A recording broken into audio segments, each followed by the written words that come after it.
Founded on an audacious dream, Flutterwave is here to help Africans take the global stage. The fashion designer, the fitness influencer, the student dreaming of her MBA, millions of us are ready. But while we have the talent, the products, and the great ideas, we struggle with the basic business need to pay and get paid. It's a pain. As Africans, we are divided by dozens of banks, currencies, and mobile wallets. So we started Flutterwave to make payments easy, to provide one easy-to-use payment platform for the entire continent and the products and services you need to support your business, so you can show the world what a successful entrepreneur looks like. This is our time. All it takes is that first payment, and we're on our way.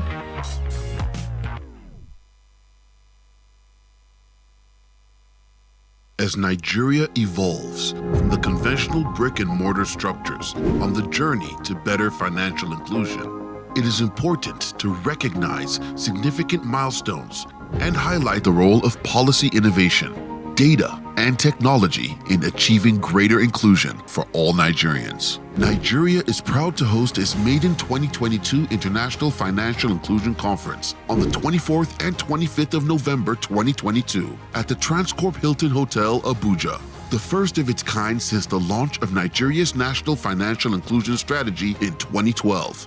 During this conference, we will showcase to you creative and innovative use cases tackling exclusion in our ecosystem. We will discuss policies, Practices, approaches, tools, technologies, products and services, helping us to move the needle in this landscape. In addition, we'll be launching 4 new products and initiatives targeted at deepening and expanding financial inclusion in Nigeria. This 2-day event will showcase a lineup of distinguished speakers and panelists from across the world to take you on this important journey. Gracing this event will be influencers, thinkers, and policymakers in the global financial ecosystem. Join us. Let's make finance work for all Nigerians. Financial inclusion for all. Scaling innovative digital models. Join us at this event and be part of this conversation.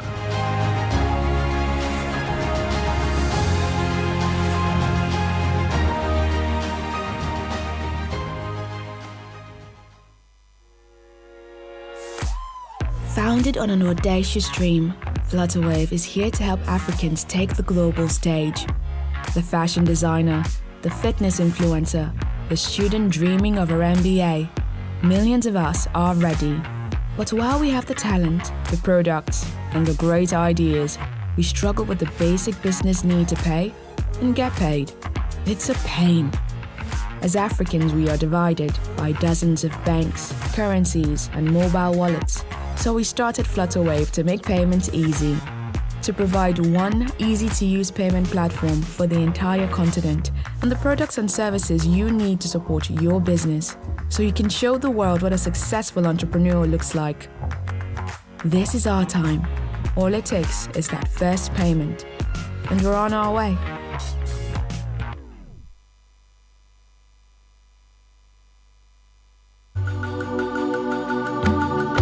My name is Mrs. Abdulsalam. I'm an access closer agent. I started this work October 2020. I had an accident 2017. I was unable to do anything with the hand. But when all wastes block, access stretched their helping hand to me. They pick me up, at least assist me in every way.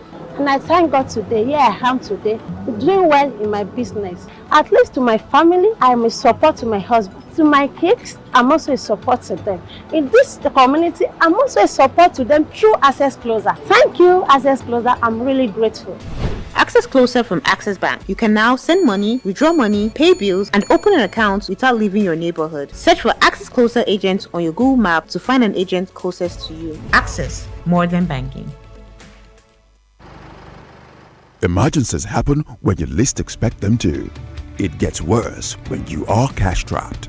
No need to despair. First Advance has you covered. You can get that urgent cash right now on First Advance. With First Advance, salary earners can get up to 50% of their salary. No hassles. As long as you earn a monthly salary and your salary account has been active for at least 2 months. Just dial star 894 star 11 hash or simply dial star 894 hash on your mobile phone. What's more, when you open a First Bank salary account, you can enjoy zero charges and free debit card issuance. Download the First mobile app on Play Store or App Store today. Log in to experience First Bank digital banking. Select loans, select First Advance, and follow the prompts to receive your loan. Don't let that urgent need get the best of you. Get First Advance now. It's as simple as dialing star 894 star 11 hash. First Advance. Fast, convenient, secure. You first. First Bank. I've been running my business on my own, trying my best to get it to the next level, but I really need some help to get ahead. I know just what to do, I'll vault it for my loans, vault it, overdraft, vault it, step by step to my dream business we vault. Vault is the answer. Salary earners, vault it, entrepreneurs, vault it, get your loans with no collateral. Hey. Vault is the answer. Quick sign up, vault it, zero paperwork, vault it, step by step to your dream business we vault. Vault is available to individuals, SMEs, and corporate customers. Download Vault by Polaris Bank from the Google Play Store or Apple App Store to get started today. Vault is the answer.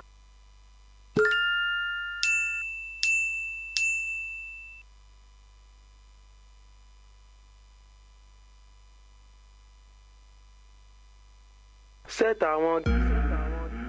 Stanbic IBTC. Set I want.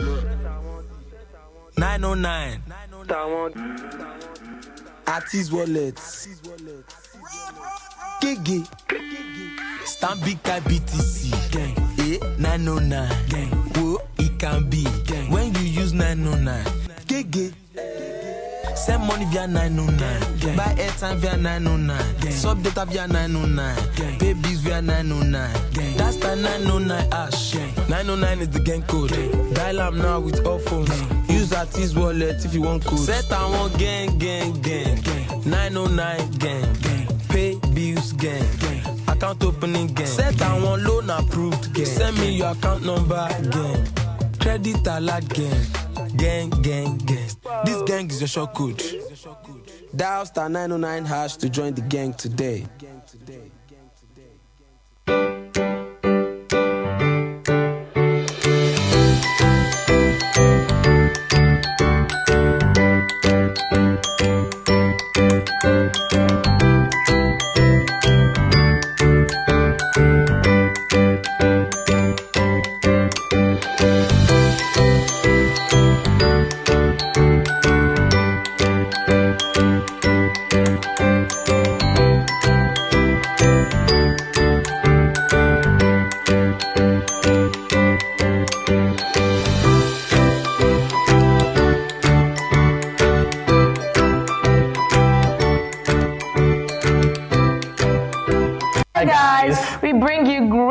From EcoBank as usual. I mean, it doesn't get better than this. Drum roll!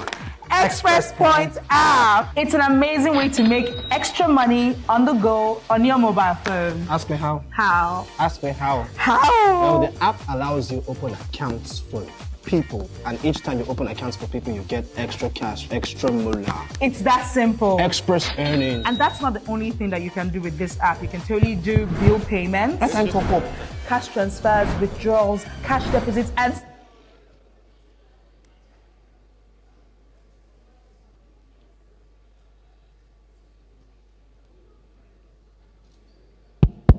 yes, gradually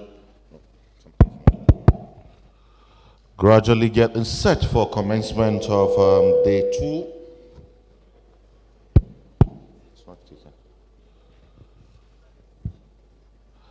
Thank God it's Friday and it's a beautiful setting. Lele, I think we can come and commence this. The DG is seated. And I was saying that if I were wearing her cap, I'll be very, very happy and proud at the show we have pulled. Please, let's put our hands together for DJ FSS was working. I mean, you will see her call by 4 a.m. and in the morning, and I'm just like, well, then she take a break. It will go well. There is no problem. She had worked so hard, but she wanted it to the minutest perfection. Congratulations, DG, in advance, I can as well say. Lele, are you?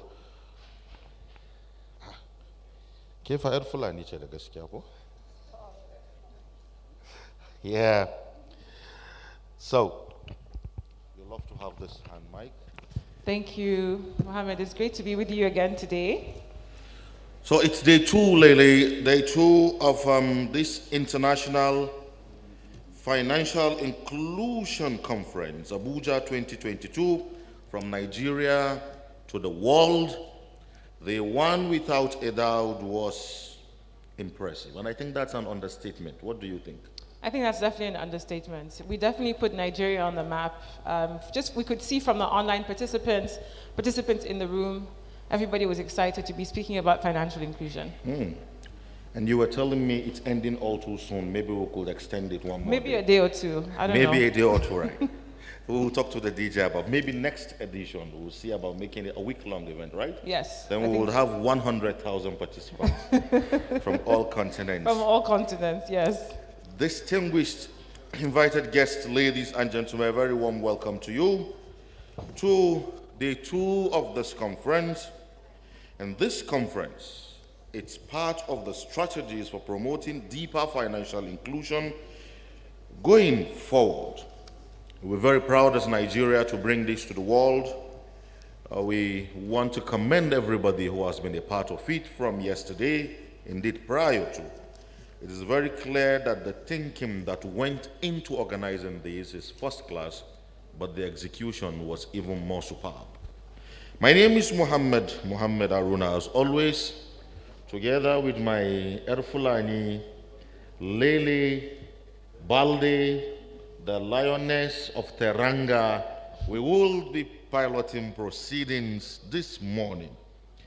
And Lele, I understand there are some adjustments, so we've got to be on the fast lane today, right? Absolutely, yes. So, why do we waste time? I will just be inviting for the opening and welcome remarks one man who also he wears multiple caps, and this is very dear to him, especially in a lot of other things he does. Please welcome on stage, ladies and gentlemen, Mr. Philip Yila Yusuf, Director Development Finance Department, Central Bank of Nigeria. Director, maybe I should tell the House you clocked 50 a few days ago. I missed the party, but I'll come for the cake. And I'm saying it publicly so that you will verbalize the commitment. Morning, sir. Let's have the welcome remarks. Okay, Deputy Governor, Financial System Stability, board members here present. I see Professor Obadan, my colleagues who are here, Director of Payment Systems, Director of Consumer Protection, bank MDs present, fellow colleagues from the Central Bank, other stakeholders, good morning. I'm very pleased to welcome you today for the second day of this epoch-making event, Financial Inclusion for All, Scaling Innovative Digital Models. Yesterday, we listened to many presentations on financial inclusion, focused on digital models for the last mile, and recounting Nigerians' financial inclusion journey. We also explored country experiences, launched 5 big products and initiatives aimed at closing the financial inclusion gap. We also went on to launch the FinTech Bridge, which outlines a regulatory sandbox for testing product propositions.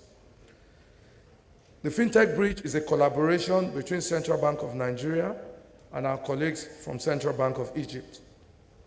We capped up yesterday with a lovely award dinner, and congratulations to all those who won those awards, celebrating and recognizing organizations committed to expanding access to finance to excluded segments of our population. Over the course of this event so far, we have listened to great minds, hosted the President of the Federal Republic of Nigeria, President Muhammadu Buhari, GCFR, the UN Special Advocate on Inclusive Finance, Queen Maxima, ministers, the Governor of the Central Bank of Nigeria, Mr. Godwin Emefiele, board members, deputy governors of the Central Bank of Nigeria, past and present, and many other dignitaries. Today, as we continue this event, I urge us to reflect on the task ahead of all financial inclusion ecosystem actors, the need to reach the most excluded, being from the Northeast, the poorest part of the country. I keep telling my colleagues that for me, my legacy will be how I've been able to move up the inclusive rate of all my fellow citizens in the Northeast. For us in Development Finance Department, anytime we look at our numbers and we try to intervene in various sectors of the economy, we keep in mind very excluded parts of the country, the far-flung northern parts of this country, and how do we ensure that our citizens in those areas, participate in these interventions we do. I thank the organizing committee and the Financial Inclusion Delivery Unit for a well-planned event. It's been excellent so far. And to all participants, physical and online, thank you for being part of this great event. On behalf of myself, my colleagues, I want to thank you all for being here, and God bless the Federal Republic of Nigeria. Thank you very much. Good morning.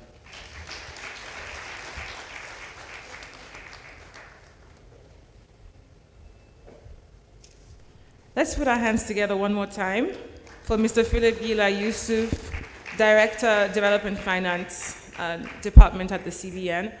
Before we take on the next agenda item, I'd like to ask Tech to just face the camera on the audience so we can see all the beautiful outfits. Today's Friday, and it's just, since we're coming out of Abuja, Nigeria, let's showcase to the world the beautiful outfits that I see today. So many beautiful people, and love to see you all in your traditional outfits. So let's clap for ourselves and the originality of African and Nigerian fashion. So next up, a very exciting plenary keynote on gender inclusive finance, and this will be given by none other than Mrs. Elsie Ado Adwazi, who is the second Deputy Governor of the Bank of Ghana. So Tech, can we please cue the video, and let's get ready for the plenary keynote. Let's clap for her, albeit she's online. Very exciting to have her giving this keynote address. Thank you.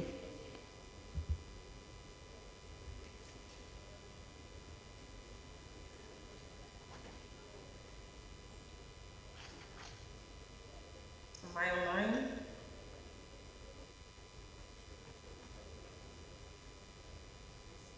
Good morning, ladies and gentlemen. I hope you can all hear me.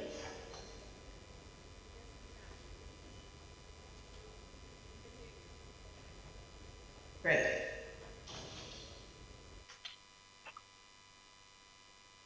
Good morning again, and I bring you warm greetings from the leadership of the Bank of Ghana. I salute my colleagues at the Central Bank of Nigeria, Governor Emefiele, his deputy governors, in particular my sister, Deputy Governor Aisha Ahmad. Thank you for having me on this very important forum. And it's quite a shame that I couldn't join you all in person. We are in the middle of very challenging economic times here in Ghana, and for some reason I couldn't leave to join you all in person, but I do really appreciate and relish this opportunity to speak to you from here, even if remotely. I applaud the leadership of the Central Bank of Nigeria, the governor and his team, and all of their staff for this extraordinary opportunity to bring key stakeholders together to dialogue on these very important themes and sub-themes that you have all lined up. Congratulations that you actually bring the President of the Republic, of the Federal Republic of Nigeria, and his team to speak on this important issue, because really, also often we do not see this mainstream in the heart of policy making in our various nations. So congratulations, DG Aisha and co at the Central Bank of Nigeria. It is my hope that some of the issues that I bring to the fore today and some of the thoughts and perspectives I share would help enrich further this already extraordinary forum that you have going on. So ladies and gentlemen, promoting financial inclusion, in my mind, has perhaps never been as important as it is at this juncture.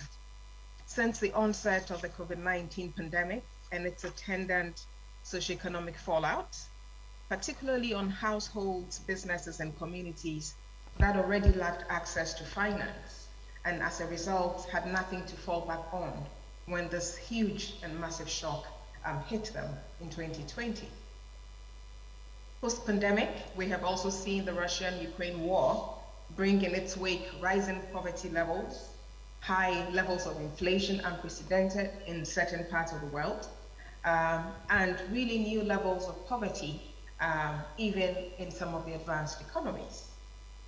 And we have seen the resolve of policymakers in the midst of the pandemic to build back better by promoting more resilient economies where no one is left behind, become not only a mantra, but we're seeing more and more countries beginning to actually take action towards this objective.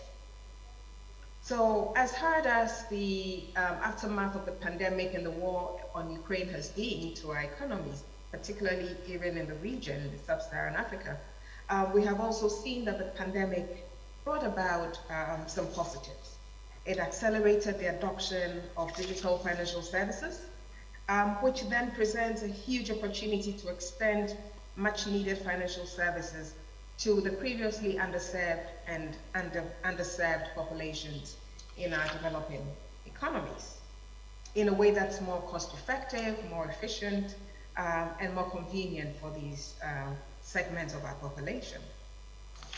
Indeed, long before the pandemic, the World Economic Forum's 2018 report titled Our Shared Digital Future, Building an Inclusive, Trustworthy, and Sustainable Digital Society, highlighted the benefits of the digital economy to promote economic and financial inclusion, and supported the view that the digital revolution, also known as a fourth industrial revolution, has the power to reduce inequalities across the world, although doing so depends on empowering everyone, regardless of geography, income, age, or gender. And it also requires concerted action and greater collaboration across all segments of the population and across all stakeholder groups.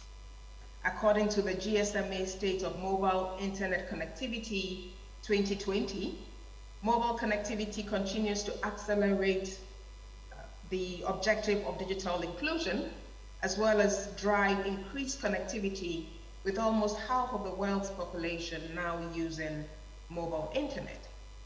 Indeed, by the end of 2019, there were about 3.8 billion people around the world using mobile internet, an increase of about 250 million users since the end of 2018. And 3/4 of all of these mobile internet users live in low and middle income countries around the world.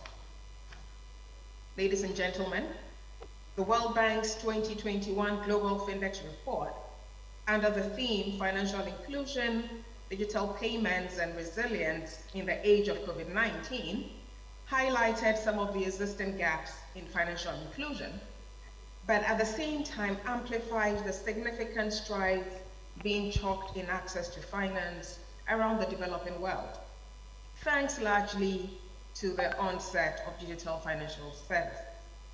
For example, the percentage of adults sending or receiving payments through mobile money rose from 38% in 2014 to 57% in 2021, outpacing the growth in account ownership in banks. In sub-Saharan Africa, account ownership increased by 8 percentage points from 63% to 71% from 2017 to 2021. The key point in sub-Saharan Africa was that this trend in account ownership was largely due to mobile money adoption. And finally, the Findex, the World Bank's Findex report from 2021 also said that 57% of adults made and received mobile money payments during the period. And many of these use these accounts also to store money. So not just for payments, moving beyond payments to operating these mobile money wallets for cash management, for savings, and in some cases for borrowing, also getting access to credit on the back of the balances in their mobile money wallets. So all of this is so encouraging to see, especially for our region here in Sub-Saharan Africa. The role that innovative digital financial services has to play in powering financial inclusion, and all of this underpinned by the necessary regulatory and policy interventions. We have seen massive growth of the fintech industry in Nigeria, in Ghana, of course in Kenya, where a lot of this innovation was pioneered, and we're seeing this growth across the continent very rapidly. And this is all supported and underpinned by the policy and regulatory frameworks the central banks like the CBN and the Bank of Ghana continue tirelessly to work towards. But given the sheer potential that digital financial services have to helping to close the gaps in access to finance that we have experienced, what then are the opportunities for building on the momentum that we see already to scale up the supply of more innovative digital financial services to bring all economic actors into the formal financial services ecosystem and thereby drive more sustainable growth and development of our economies. McKinsey estimates that digital financial services could turn 1.6 billion of the 2 billion unbanked people around the world into formal financial services customers by the year 2025, and by this adding some 3.7 trillion US dollars to the GDP of emerging economies. That is massive, and for many of us in Sub-Saharan Africa, these numbers seem unreal. But to think of the fact that the little efforts and strides that we're making could actually be built upon to help us unleash so much more for our economies, more than we could ever borrow from international markets and from developing partners and so on and so forth. This is really a wake-up call for us, I would believe. So while seeking to promote financial inclusion for all through scaling innovative digital models, which is a theme for this forum, we must also remember that financial inclusion is a big word. And it's a big word because financial inclusion, we could be making a lot of progress towards financial inclusion, but then if you disaggregate really what is going on in that big bucket called financial inclusion, you might find that there are gaps within access to finance, so from the reality of financial inclusion. And by this, we see a number of gaps in access to finance for very specific economic actors like women and the youth, the aged, persons who are differently abled. I do not call them disabled people. They are not disabled at all. They're differently abled. Talk about migrants, persons possibly displaced by climate and other harsh realities in the communities that they once lived in. All of these groups often are marginalized and do not really participate in the formal financial markets to an extent. So really, as nations building national economies, regional economies, we really need to think about how do we unleash the potential of all these groups through financial inclusion that works for each of these specific subsets of groups that we have. And this brings me to the sub-theme of gender-inclusive finance, which is what I've been asked to talk about more specifically. Gender-inclusive finance is increasingly a key policy focus around the world. For a long time, women have lagged behind men in accessing financial services. The 2021 World Bank Global Findex report that I referred to a few minutes ago reported a 6% gender gap in access to finance, which means that women tend to be 6 percentage points behind men in accessing finance. What is interesting is that this gap is actually closed somewhat. So you find that up until 2021, there had been a 9% gap in the developing world, and this gap had persisted for 10 years. It wasn't moving at all. The fact is that more women were getting access to finance, but more men were getting access to finance faster. And therefore, this gap stayed at 9%, but now we're at 6%, thank God. And there's hope to actually further bridge this gap. And here in Ghana, women entrepreneurs are 9 percentage points less likely than men to actually access capital and other critical financial services and products, which they need to either start a business, grow a business, scale up a business, and so on and so forth. Now, this deficit that women have in terms of access to finance, I believe, is not only a women's problem. And it's often seen as a women's problem or a peripheral issue that people who want to be nice, actually talk about. But I believe that it is so critical, and it is not only a women's problem, it's a national problem, it's a regional problem, it's a global problem. Goldman Sachs estimates that 70% of women-owned formal MSMEs are unserved or totally unserved or underserved in terms of access to credit. And this amounts to a $285 billion credit gap that exists in developing countries. If we were to close this gap, Goldman Sachs believes that it could lead to a 12 percentage point increase in per capita income by 2030. Now, beyond closing beyond the economic impacts of this gap, there are all sorts of social ramifications by women not having the ability, the economic capacity to strengthen their families and their communities and their nations, and so on and so forth. This translates into the loss of tax revenues for national economies. It translates into loss of GDP.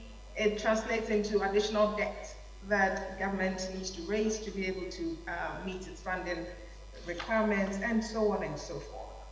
Here in our region, the African Development Bank reports that there's an estimated $42 billion financing gap for women entrepreneurs across various value chains.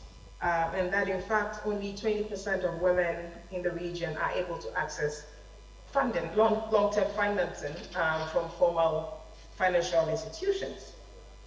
So how do we solve this problem? While dealing with a big financial inclusion issue, how do we also ensure that as we're providing more access to finance for all economic actors, we're deliberately closing this gender gap, just because of the sheer potential of women to really make a difference. Women already tend to own a lot of businesses. In Ghana, for example, majority of MSMEs are owned by women. They are the ones that create the most jobs. They are the ones that really are building our economies quietly. And therefore, how do we do all of ourselves a favor by supporting these women to access financial services at every level and in the different types and forms that they need them as they start or as they grow their businesses. To my mind, closing this gap, and let me add that the IMF recognizes the importance of addressing the gender issue, and they have launched their gender policy and the mainstreaming gender equity in the ways in which they assess country economies and the resilience of country economies, and are mainstreaming this even in fiscal policy discussions with their member countries. So for me, the way in which we close this gap in access to finance for women is that we need to work together as stakeholders, both the public sector, the private sector. We as regulators and policymakers, central banks, we have a lot of work to do to ensure an enabling policy and regulatory environment. Sometimes we need ourselves to invest in the public goods of infrastructure that really helps to provide more access. For example, investing in interoperable payments infrastructure that then helps to make financial services more competitive, and then also helping to steer regulated financial institutions along the path of being more deliberate in the design of products and services for women in particular and other marginalized groups. So basically, my my hypothesis, my thesis for this morning is really that we have seen the extent to which digital financial services is helping to promote more access to finance more broadly. We have seen also that digital financial services really holds the key to removing some of the key barriers that women face in accessing traditional financial services. Women are busy, they're selling in the markets, they're running shops, they're doing all sorts of things, caring for families, going home to cook and all of that. If a woman can access financial services right from her shop or right from the market or right from her home, evidently this stands to really help her do more business, right? And so we need to work around how do we promote the design of digital financial services that are really speaking to the needs of women. And I really would hope that your deliberations today would bring up some very specific solutions to what we find, because what we're finding along the literature, across all the literature that I read quite often, is the fact that while digital financial services are breaking barriers for women, they are also creating new barriers, and this is beginning to be called, the digital gender divide. It turns out that less women have access to mobile phones and to internet connectivity. This is all reported by the GSMA's 2021 Mobile Gender Gap Report, and it says that women are 15% less likely to own a smartphone than men, and so on and so forth. So how do we take these specifics into account as we promote our digital financial services ecosystem and ensure that it is inclusive, and in particular that it is addressing the barriers women face, not only in terms of accessing traditional financial services, but also the barriers that they may be facing in accessing digital financial services. So basically, we need to do this so that we do not leave more women behind in the digital age and in the digital economies that we're building. And I believe that as central banks and financial sector regulators, we really need to drum this point home over and over again. And while we want safety and soundness, we want efficient payment systems, we want financial stability, we want financial integrity. We need to make sure that operators and our regulated firms are paying enough attention to this. The Bank of Ghana continues to do this assiduously. Central Bank of Nigeria continues to do this, many other central banks in the region, and I would call on central banks in the region to work more closely together so that we can all steer things along the path. It is so critical, in particular, as we have now launched the African Free-Continental Free Trade Agreement with trading across borders beginning to start in this ecosystem. It is really important that we enable women who tend to be the ones who are going to be creating the goods and services that are going to be traded across borders, right? We need to empower them with digital financial services that allow them to expand their production capacity, that allows them to be able to sell and work out the logistics of exporting to Nairobi from Accra, or from Lagos to Namibia, and so on and so forth. And so we need to be very mindful of these. Having said that, let me touch on very quickly on the fact that at the global level, there are a lot of efforts to promote gender inclusive finance. And the Alliance of Financial Inclusion that Nigeria is a member of Bank of Ghana is a member of as well, is set out to promote financial inclusion around the developing world. One of its key objectives and key focal areas is gender inclusive finance. And it really has set out to create the awareness around how countries can promote gender inclusive finance. It has set out a gender inclusive finance committee that I happen to chair that provides thought leadership across the network of more than 100 member institutions from about 70 countries. And really the idea is how can we all become more intentional in promoting gender inclusive finance. A lot has been done, a lot is ongoing, a lot more needs to be done, and I call on you all stakeholders at this forum to come up with very tangible and specific interventions that we can all work on. Public sector, private sector, everyone in between, to ensure that we are unleashing the full potential of our respective economies by promoting gender inclusive finance in the context of scaling up our digital models in the financial services ecosystem. So on that note, let me again thank the Central Bank of Nigeria for inviting me to share these few words with you all. I look forward to continued collaboration with the Central Bank of Nigeria, in particular my sister, Deputy Governor Aisha, and all of the fantastic work that you're doing. We fully support you all, and we look forward to working together to make all of these objectives and visions that we've set for ourselves a reality for our people. Thank you, and all the best for the rest of the day. Thank you. Let's put our hands together for Mrs. Elsie Ado Awati, Second Deputy Governor, Bank of Ghana. Thank you for that very comprehensive overview on gender inclusive finance. You've really set the bar high for the panel session that's coming up. Touched on some really great points, access to finance, and really a focus on women.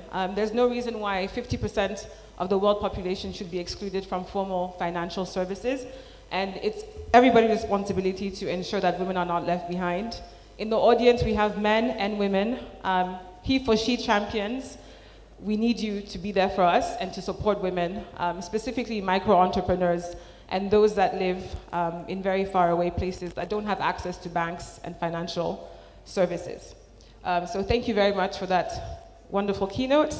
And over to the tech team for a video on agent networks in Nigeria, reaching the most excluded population. As we know, most people have mobile phones and not everyone has a bank account, and financial inclusion is more than opening bank accounts. So that's where agent network has really come in handy in terms of the procedure of financial inclusion in Nigeria. So let's play the video and enjoy, and then we'll carry on with the keynotes.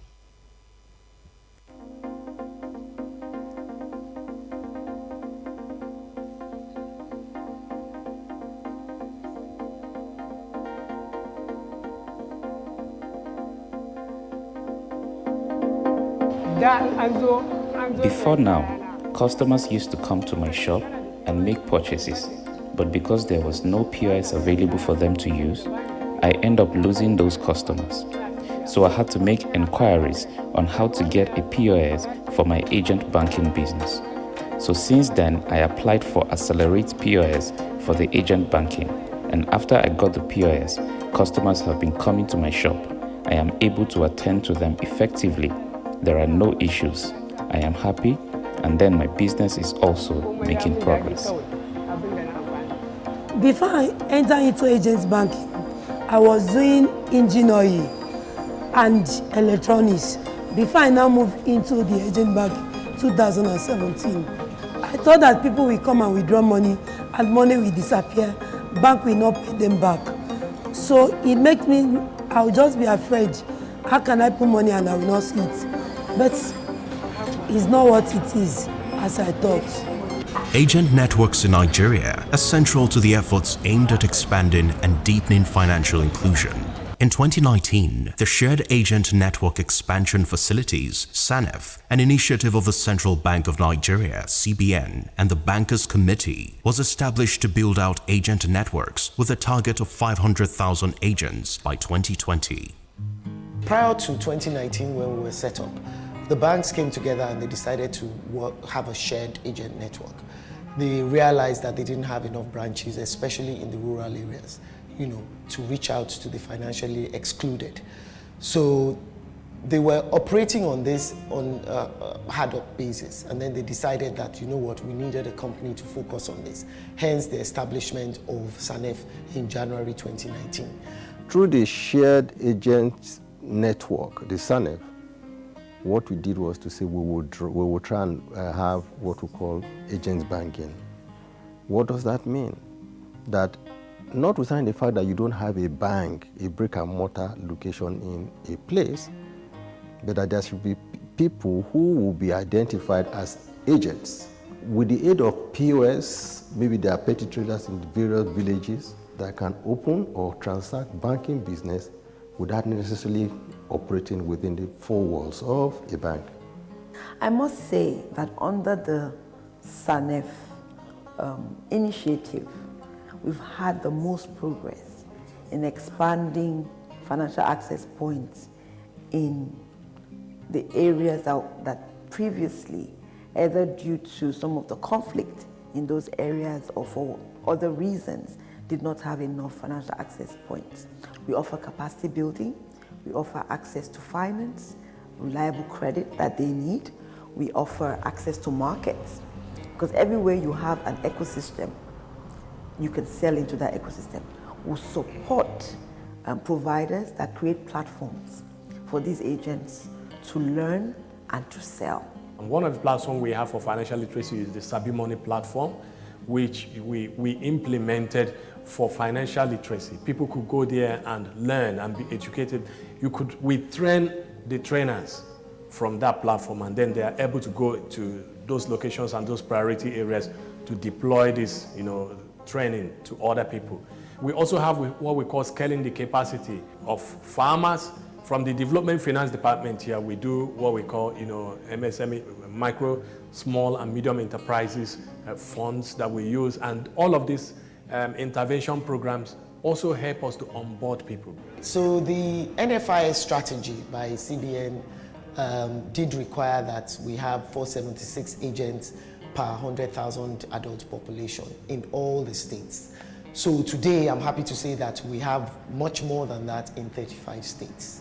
Only one state is still not there yet. But to have 35 states out of 36, and it's much more than the 476, we have, even the lowest is over 1,000 agents per 100,000 adult population. Every day, I make between 2,000 to 4,000 naira. So if you look at that in a month, I'm able to make close to 30,000 naira as profit. I am able to buy more goods, so I'm able to also expand my business, buy more products, and also make more profits. I make profit daily, monthly.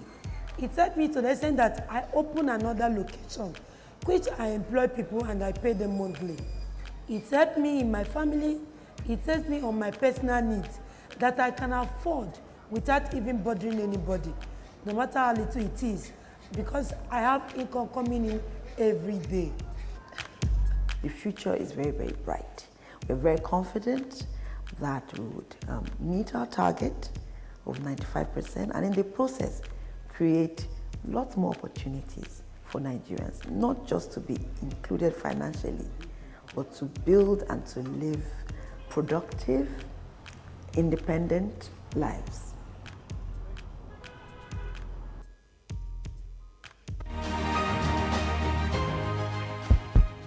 Yes, that was a video presentation highlighting agents networks in Nigeria reaching the excluded population. We're not wasting any further time. I'm moving straight to the plenary, which will be discussing expert dialogue on financial inclusion. Consistent with the organization of this conference, this panel session will also be hybrid. But let me welcome on stage our moderator, Mrs. Henrietta Bankole Olusina. Moderator Bankole, please do make your way. Our moderator is the Program Director Nigeria, Rockefeller Philanthropy Advisor. She will be joined physically here by the Group CEO, Access Bank Holdco PLC. Please welcome Dr. Herbert Wigwe, who's been here with us.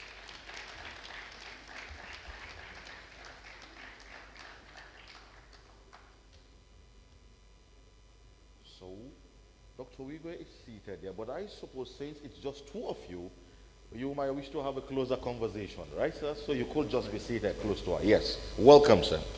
They will be joined virtually by Ms. Gail McKennety. Ms. McKennety is the former Deputy Governor, Central Bank of Lesotho. Technical, can I confirm that Ms. McKennety is on with us, and she's the Chair ELG of the Grasser Marshall Trust. Oh, nice to see you. Ms. McKennety, thank you for joining us. Ms. Ines Murray is the CEO, Financial Alliance for Women. Ms. Murray, can I? Oh, nice to see you also, Ms. Murray. Thank you very much. And of course, Ms. Bumi Lawson, CEO, Edfin Microfinance Bank. Dr. Wigwe, this is one panel that is skewed against you. It's an all but one ladies panel. But I know you are up to the task. Thank you. You can see them. Oh, okay. So maybe, what if we shift this? Would you see them? Yes. All right, good. We'll just do this. I think we should move Okay. this down, yeah. Yes. Moderator, this is for your. Thank you. Thank you very much. Good morning, distinguished ladies and gentlemen, and welcome to our 6th plenary session today, speaking about women's financial inclusion, scaling digital models. I'd like to welcome my panelists. 3 of them are online, and Herbert is here with me. Welcome. Thank you. And without much ado, we will go on to discuss, what it is and how, as Nigeria, we can scale women's financial inclusion.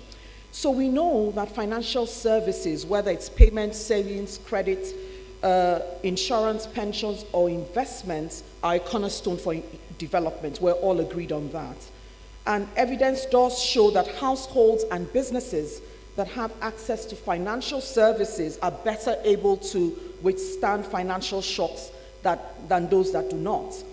And for women, accounts can enable financial independence and strengthen economic empowerment as well. So for example, in Chile, where low-income women who were members of a microfinance institution and received free savings accounts were able to reduce their reliance on debt and improve their ability to make ends meet during emergencies, which is often a recurring event for people at the bottom of the pyramid who are poor, vulnerable, and often marginalized as women are around the world. And we know that the World Bank Global Findex report of 2021 actually showed that the gender gap in developing countries has dropped from 8%, from 9%, I beg your pardon, to 6%, which is great. But in Nigeria, we have stayed at about 8%. And so the question is, why are we still at 8%? Oftentimes born out of social, economic, as well as cultural barriers that hinder women from accessing women's financial inclusion or financial services. Some of you may know, if you have looked at the National Financial Inclusion Strategy 3.0 that was launched yesterday, one of the strategic priorities is actually the increase and adoption of financial services by priority demographics, so women being one of those demographics. And so specifically for women, the question is, how do we increase the adoption and usage of financial services in Nigeria? So the job of our panel today is really to discuss how in Nigeria we can scale women's financial inclusion. So once again, welcome everyone, our participants online, our participants in the room, thank you. You can ask questions on Hoover. Some questions have already come in, and you can actually vote to pop up those questions, so the more popular ones will get asked.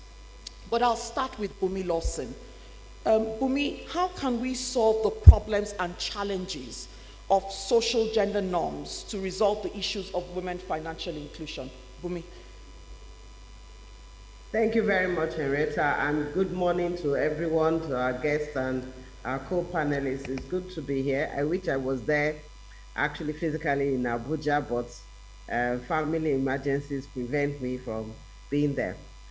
So, talking about the topic, female financial inclusion, from research that was conducted by EFINA, I'm also on the board of EFINA, it shows there are three main things that prevent women for being financially included.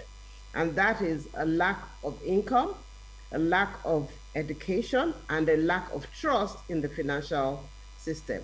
Although, when you further adjust for those three lacks, we still find that women have a gender gap when it comes to financial inclusion. And typically, you will find that when you talk about education and you analyze it, there is a gender gap as well. 9% of females lack access, are lower in terms of the numbers that actually attend primary schools. It increases to 14% when you look at the number that go to secondary school. So what's the first social norms?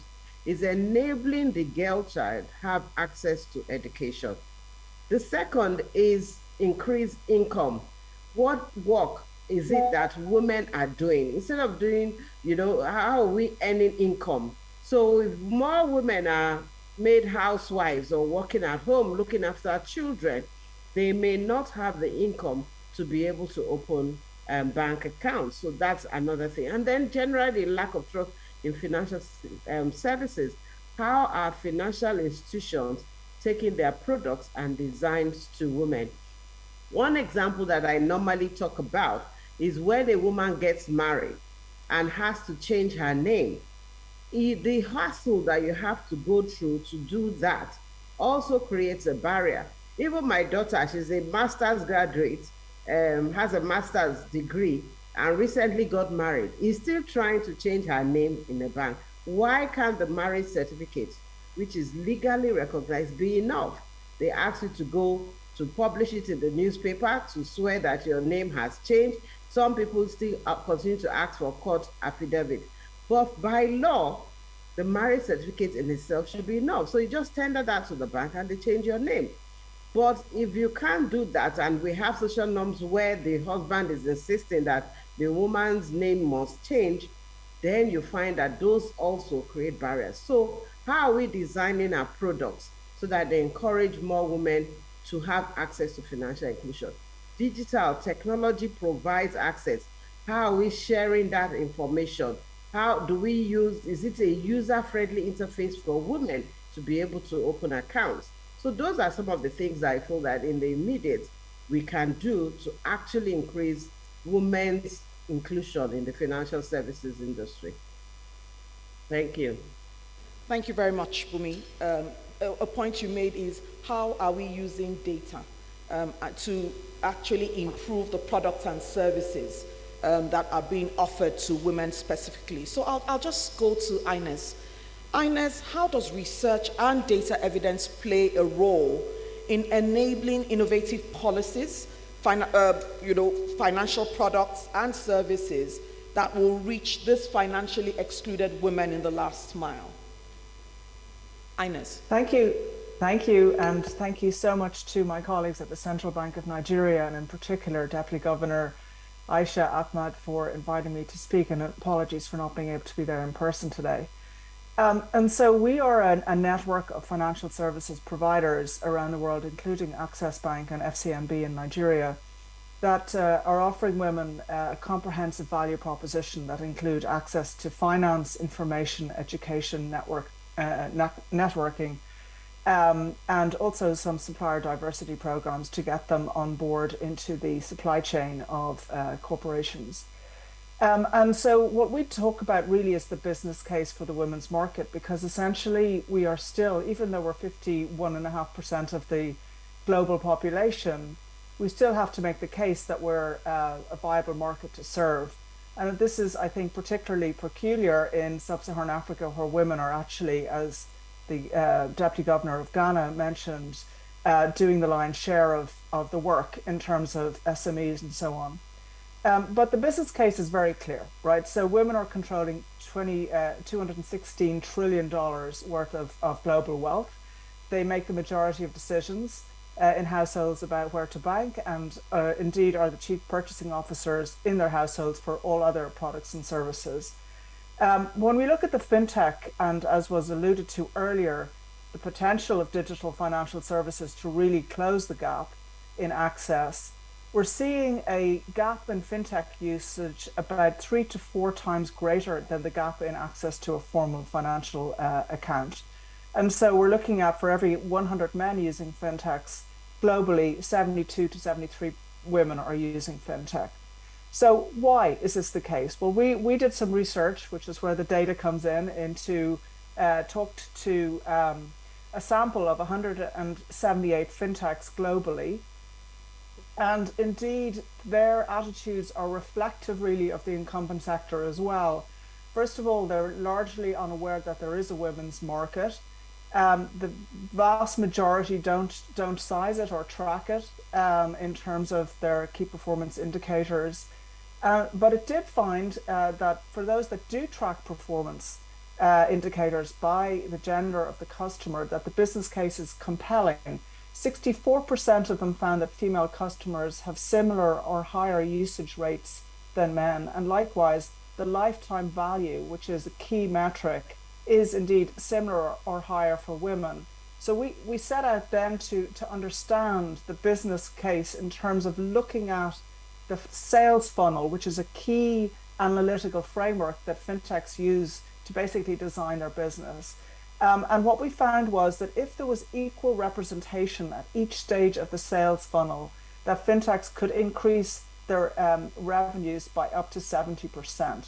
So for example, at the beginning of the sales funnel, which is called the awareness stage, and this is where the trust comes in, it's really necessary for women to trust, right? They're not going to go to a service provider unless they trust them. And we've seen some really excellent models of fintechs that are really creating communities of women customers first and establishing that trust, creating value in terms of providing education, both financial and business education, providing digital storefronts with fulfillment services, providing that access to the community and the peer learning is really key in terms of getting the women to think about trusting that financial services provider. And then in the next phase, in the consideration phase, really making that onboarding process very simple, right? So that could be as simple as looking at the forms that they have to fill in and the language and simplifying that, because the difference between a man and a woman is that a woman will read every word, scroll down 20 pages and then click, yes, I'll join. Whereas a man will just go down to the bottom and join. So if that's a barrier, let's simplify that stage. If you're looking at the next stage for credit and lending fintechs, we've seen bias in the credit algorithms. And this is often just really unconscious bias. But if an algorithm basically values education and income level higher, then this is a structural inequality that is really penalizing women. Whereas if that algorithm rewarded that woman for the fact that she's repaying loans at a better rate than men, we would have a much more equal credit algorithm. So for credit and lending fintechs, really looking at those biases in the algorithms is important. And then the last two phases are usage and loyalty, where women are most likely to drop off if those products aren't really adding value. So it's really about looking at that sales funnel, disaggregating the data, looking at what are the barriers, and then unpacking that. And what we found with the fintechs is that really there's a lot of very smart people working in the fintech community, and it's almost like shining a light, giving them the research or creating hackathons, enabling more innovation, but really they're very receptive. They just haven't really looked at the market yet. Thank you. Thank you, Ines.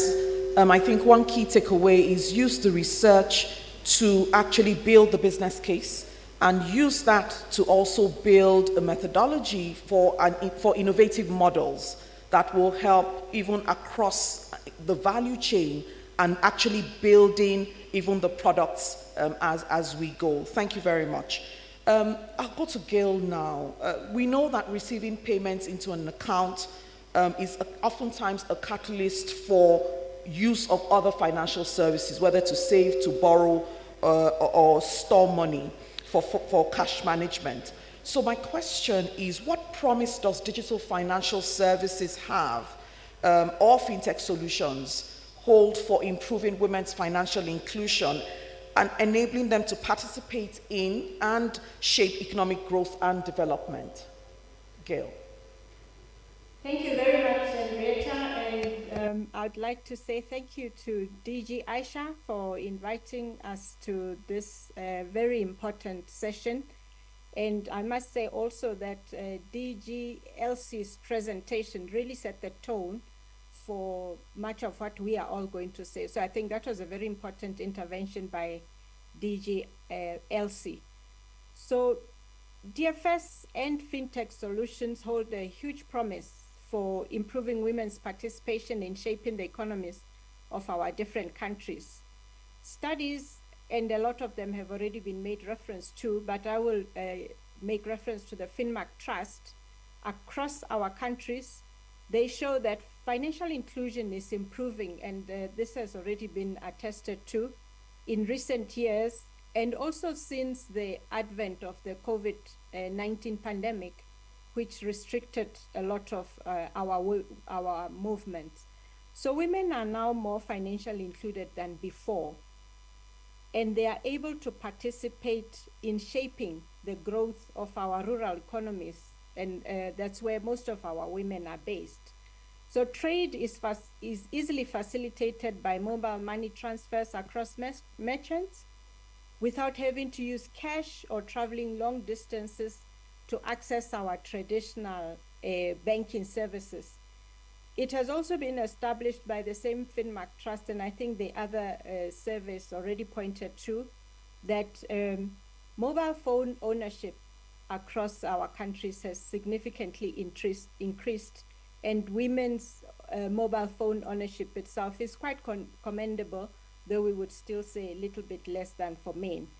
And as you know, Madam Moderator, there's always room for improvement, even though we are saying, yes, there's a lot that has been done.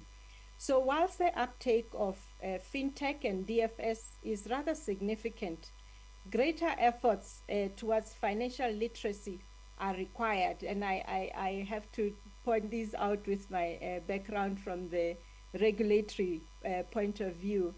So financial sector players must continue to collaborate and make deliberate efforts to introduce financial literacy programs to assist their women clients to access more technology-based products and to use them with relative ease. In addition, with respect to mobile money services, more agents are required in the rural areas, and we have just seen about the huge increase in Nigeria of those mobile agents. So the rural areas is where most of the impact and where most of DFS really, the impact must be felt. So we need to ensure that trade is facilitated within these communities, leading to growth of those economies. Improvement in technology infrastructure is urgent and vital in the rural areas where traditional financial services are not easily accessible, so that we can then make DFS our medium of choice for the women trading in those areas. I also want to make a special mention of know your customer requirements, that over time, increased interoperability of our payment systems seems to be paving the way for greater DFS, as some of the KYC, that's the know your customer documents, are now uploaded onto the payment systems, and they are allowed to be transmitted electronically and shared by the financial service providers.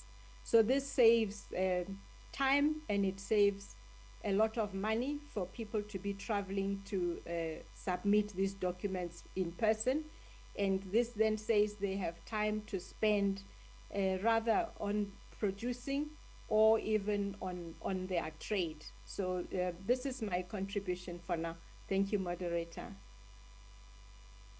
Thank you very much, Gail. Thank you. One thing I took away is the fact that we absolutely need to have infrastructure. We need to have technology that can be used, that will reach the last mile. So that helps me get to you, Herbert. Can technology solve everything? And really, if it can, solve everything when it comes to scaling women's financial inclusion, that is. And if so, what are the top 3 things that technology can help us do to solve this exclusion problem and help us increase women's financial inclusion rapidly? Much. Can technology provide a solution for everything? I would say almost, but there's still several things as far as socio-cultural issues are concerned that need to be addressed. Let me just step back in time to show you how much technology can solve this problem. I think in the early 90s, we're struggling to even use cards to make payments, all right? If we look today, cards are almost extinct, if you like, and people are now using mobile phones, all right? And we now have many more people who have been migrated to opening bank accounts. Now, what has technology done? DFS has enabled people to basically sit in the comfort of their homes, open accounts whilst meeting some of the KYC requirements depending on how you've tiered your customers. So if I bring it to financial inclusion, and I would look at financial inclusion in a very simple definition. One is the availability of financial services. 2, things that have to do with equality of the opportunities, all right, that will support financial deepening. So if you define it like that, it means that digital financial services will, at the end of the day, enable financial inclusion. But let's move to the issue around gender. Now, in the past, you would have found that, particularly in Nigeria, that the number of women who are within the financial services sector is a disaster. I mean, out of the about 40 million people who are excluded, you have about 60% women. All right. So how does this help us solve the problem? One, insofar as you can onboard people digitally, whether it's male or female, you would have more people coming in. I was just sharing with DJ and I said, do you know that over the past 18 months, what we've done through agency banking and digital financial services is such that we've been able to bring in about 12 million people into the financial services sector. So it's going to really help. But there are still issues around trust, around education, and some sociocultural issues. In the northern part of the country, what you find is that a lot of women don't have bank accounts. It's also a cultural issue. A lot of them are not educated. It's a cultural issue. So apart from DFS, we have to create a forum through which, or a construct through which we can train more and more women, all right, on how to access finance. And I think once we can do that, all right, you will find more and more women who are not excluded. Very much, Herbert. I think that you're absolutely right. You know, in dealing with the social, cultural issues, there needs to be a very, very deliberate construct, as in terms of the terminology you just used, to ensure that we overcome some of those barriers. Education will be part of it. Financial literacy, we spoke quite a bit about financial literacy yesterday. And research shows that even as you train, you need to be very, very deliberate with these women who are even semi-literate. You need to be deliberate that you're backing that training up with lifestyle changes. So they're learning, they're applying that learning on an ongoing basis. And so that training takes, that takes hold in terms of their behavior and how they're able to utilize it, whether in understanding the financial services products and so on. But I'd just like to add a few things. Maybe because we've been in this field or in this aspect of finance for a while. I think that if you look at the institution that I represent, we have close to 60 million customers, and we have 45% of those customers are women. Again, it's a very deliberate effort to make sure it happens, okay? And I think the statistic as to how many women are financially excluded, all right, if other institutions should do the same thing, all right, we'll get to that number. Now, look at what government is doing to support women, because it's not just about bringing them in, it's also supporting them with finance, etc. The JEEP program today, which the government is providing, which is around economic empowerment, all right, is geared towards mostly women, all right, in their money market or market money product. All right, Lagos State is doing the same thing. Access Bank says, for instance, if you are a lady and you are between the age of 18 and 40, whether you have collateral or not, once you have your strong business case, come in, if you get the point I'm trying to make. All those things are pushing it. Now, what DFS has also done is to enable us create algorithms, all right, that support women. So I'll give you an example. Today we basically issue out or give out about 400,000 unique loans on a quarterly basis, absolute minimum. 20 years ago, you couldn't even do it because you didn't have the infrastructure. Now, if other institutions should continue like that, what you will tend to see is that more and more women who are financially excluded, and by the way, who control the SME business, will be empowered, and we can have a better country. Indeed, I completely agree.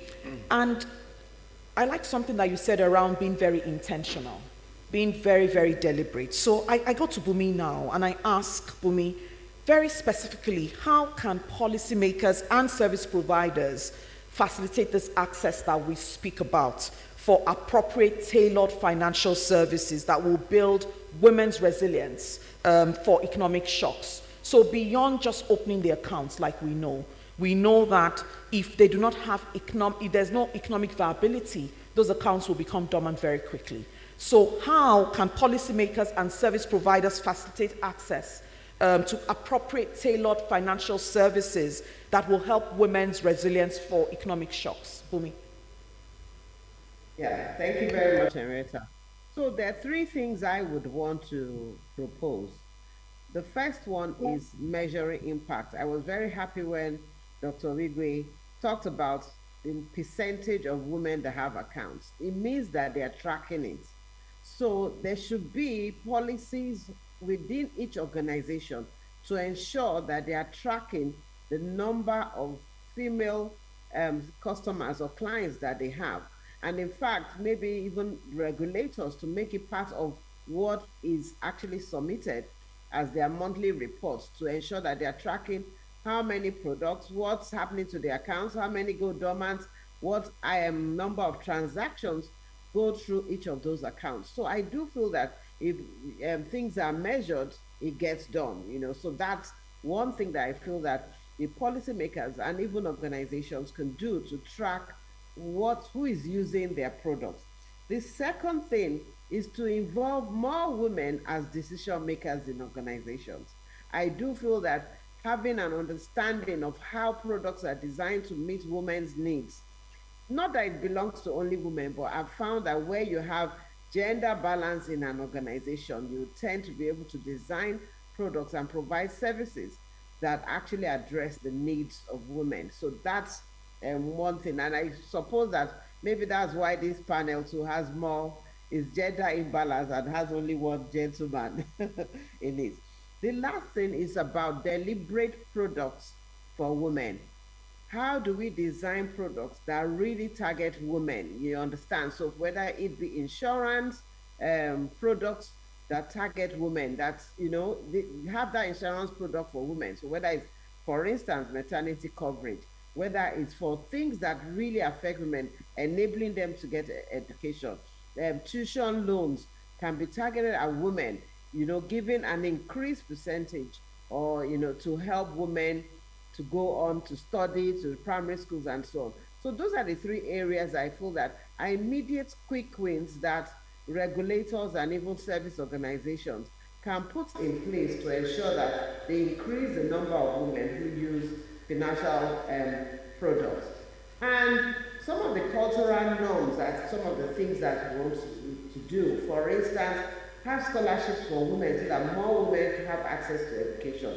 educate the general society about enabling the girl child to go to school. Those are some of the things I feel like there isn't that gender gap in education should be reduced. And someone asked online, why should women change their names when they go into banking? So those are things that we need to address. Why should we change our names really if we don't want to? Or if we want to, simplify it so that it is easy to do. Thank you. Those are some of the immediate ideas that I think would help policymakers and organizations increase the usage by women of their financial products. Thank you. Thank you very much, Bumi. I'll go very quickly. The clock is ticking. I'll go quickly to Ines. Ines, we've spoken quite a bit around, in fact, indeed, the title of the theme of this conference speaks to innovative digital models to help us scale. So what innovative digital models can we adopt to help us scale women's financial inclusion while addressing the barriers that we see, of course? Yeah, thank you for that. It's a great question. I mean, I think there are already very good models in Nigeria, but I thought I'd bring in some new ones that I'm seeing in different countries just to give a little bit of new perspective. One is Time Bank in South Africa, started in 2019, has 5.7 million customers, which I know is still relatively small, but it's growing very, very fast. So 53% of their customers are women, and in some products, over 70% are women. And what have they done? So it's not just the product design that they've gotten, that they've got right. It's the whole delivery system. And so they have kiosks in major grocery chains and other big retail chains. And that kiosk gives a formerly unbanked person a new bank account with a card within 5 minutes. And they can cash in and cash out immediately in the grocery store, earn rewards, and have accompanied, this is very important, those kiosks with a human being, so an ambassador, which helps the customer not so much in the onboarding as the technology is easy to use, but more in, how do you use a bank account? What's the purpose? What are the kind of challenges you're facing in your life, and what is the solution that this particular bank can offer you? So it's that combination of technology and touch that is really important for women, and it really builds the trust. Another one I really like is Mahila Money in India. So that's based out of Shiro's, which is a community on a financing component onto that really looks at alternative data in terms of behavioral aspects within that community platform that then can apply that to underwriting the loans, because most of these women do not have a prior history in terms of borrowing. And then there's huge potential in supporting businesses, and Herbert alluded to this. This is not just about access to finance. This has to be about generating income. And one that I really like is Tribe FinTech, who just won our hackathon actually. It's a white label, fully integrated ecosystem in a box for banks that enables banks to build the capability of their SME customer base by offering business tools, access to communities and education, integrating a lot of existing content from providers like Facebook. There's a lot of the big tech companies are really looking at this SME segment and how to support them build their capability. So I think there are emerging models definitely out there that can be applied. But to get back to the last mile question, I think in Nigeria we're not talking about the last mile necessarily. We're talking about the everyday person living in Abuja and across Nigerian cities, as well as in the countryside. These hard-working business people face huge obstacles in getting trusted finance for their businesses. So it's really about creating an enabling entrepreneurial ecosystem. And this requires a lot of different component parts. It's about business incubators, it's about mentors, it's about deregulation, it's about supporting tech-enabled companies, whether they're lifestyle businesses, which women tend to get into, but they're tech-enabled, or they're green tech or any other kind of tech-enabled companies. So we need to create the entrepreneurial ecosystem. And finally, to get back to what Ms. Lawson was saying about data, You know, one thing that I really like is what the UK has done recently in their Investing in Women Code, which has over 160 banks, VCs and angels to report publicly on the volume of financing to women SMEs. And that enables a benchmarking report every year to which people are sitting around the table and looking, and they've created working groups tackling different elements of that ecosystem so that everybody is actually engaged, public, private, regulators, engaged in driving that entrepreneurial ecosystem. Thank you. Excellent. Thank you, Ines. What I hear you say is collaboration, public-private, helping to build these digital models and building an ecosystem that supports the women's financial inclusion. And so one key aspect is around investing. And so I'll go to Gail and ask Gail that how can we utilize social impact investing, say for example, and utilize that to drive women's development, women's financial inclusion as a development goal in helping us to close this gender gap that we talk about. Gail. Thank you very much again, moderator. And definitely there's a relationship between social investing and then closing the financial inclusion gap. So social impact investment requires deliberate efforts to be made on women's access to leadership skills, to positions of influence. And Bumi made reference to this, and I think also DG Elsie. So we have to be very deliberate about making sure that our women can get to those positions of influence. And that's one area where the Gracia Machel Trust is really leading the pack in terms of advocacy and also in training women into leadership positions. So we really must be deliberate about getting our women into positions of influence. Women need to have financial skills to grow their businesses and companies, and generally for us to attain greater efficiencies. We must make sure that the women are literate technologically to be able to access DFS, to have soft management skills, as well as we have just said, to make sure that they are in positions of influence that would be able to enable impactful policies that really talk to women.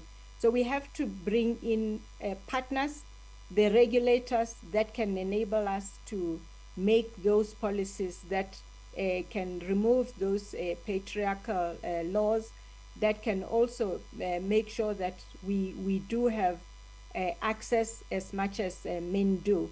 So the impactful policies have to be attended to quite deliberately.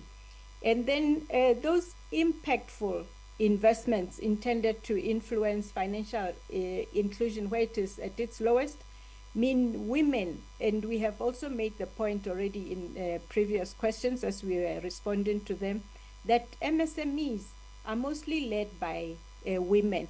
So we have to put our women through basic financial management training to grow those micro and small businesses from being small to medium to large, so that they can generate increasing returns and reach out to wider markets. So social impact investment will definitely aid in closing the financial inclusion gap as more and more women attain the ability to trade financially.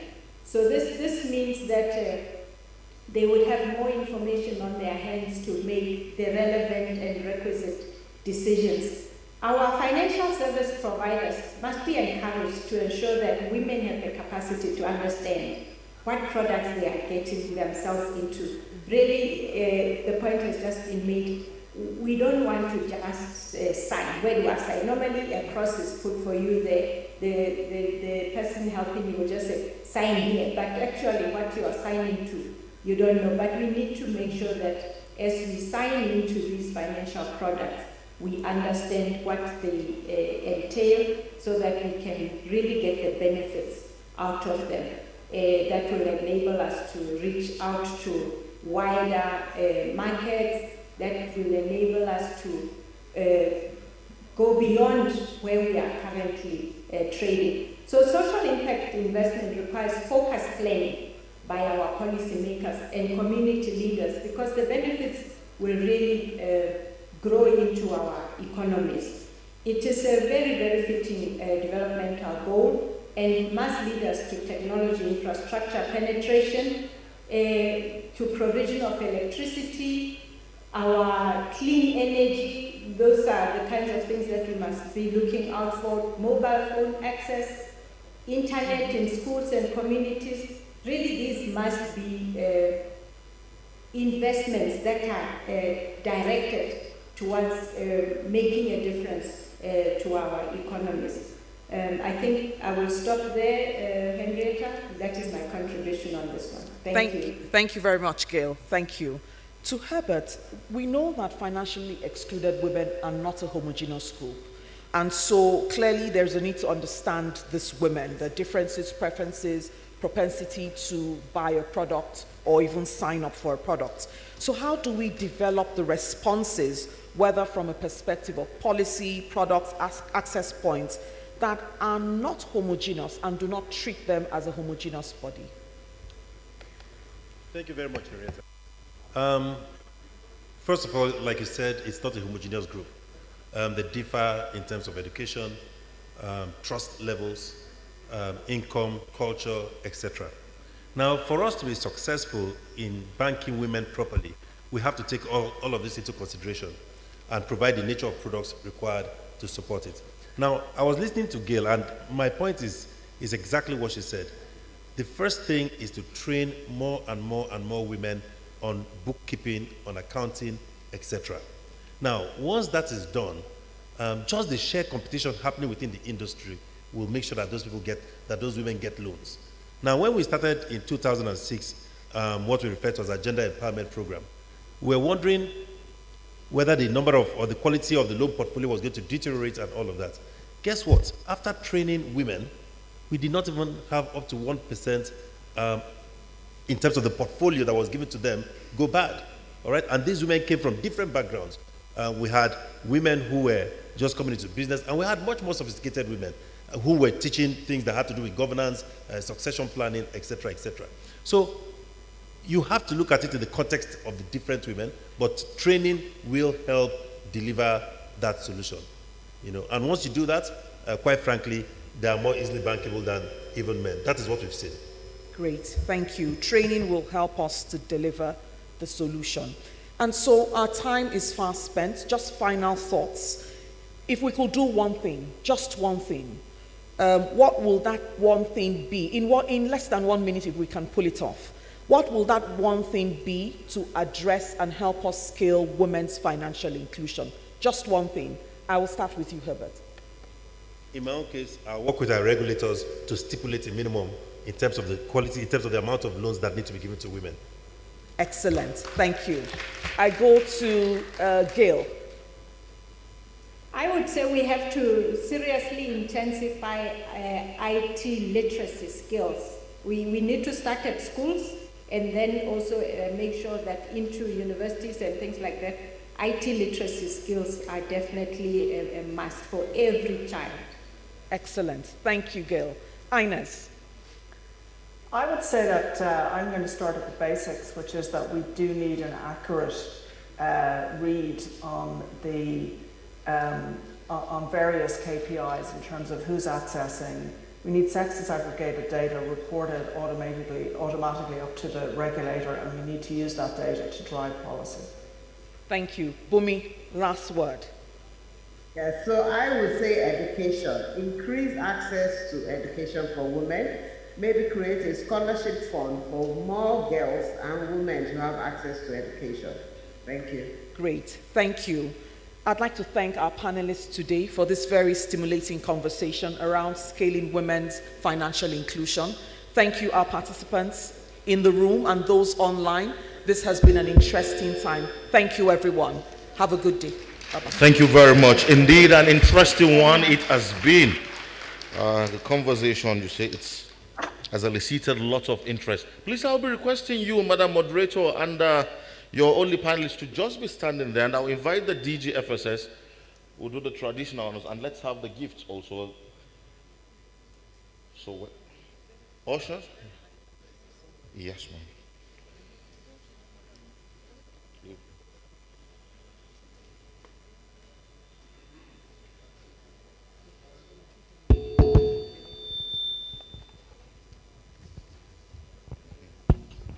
Distinguished ladies and gentlemen, good morning. Just permit me to say one or two words because this topic is a very important one. First of all, let me thank the panel that just gave an amazing discussion, and I think they need a better round of applause than they got. A lot of issues were raised around how we can get more women financially included, and there was a discussion about women's roles as well in participating in the economy. I want to especially thank my colleagues, the former DG from the Central Bank of Lesotho, the DG from Central Bank of Ghana, Enes Mure, Bumi Lawson, Mr. Egbert Wigwe, who actually pulled out all the stops to be here. He's not very well, but he came. Thank you very much. And of course to the moderator. The moderator for this session is actually part of our organizing committee, and we thank Henrietta for this. This is a very, very strategic subject, and I hope you took away a lot of things. I took away a lot of things. We're organizing, but I heard issues around ensuring that artificial intelligence captures women's positive behavior, gender disaggregated data, and a host of other things that you all raised. So very well done. I just wanted to say that. And let me especially welcome the members of the board of the CBN that are here, CBN directors, MPC members. I see the MD of NDIC here, the chairman of SEC is here, and also the MD of Fidelity Bank, and all of you very, very distinguished guests. Welcome.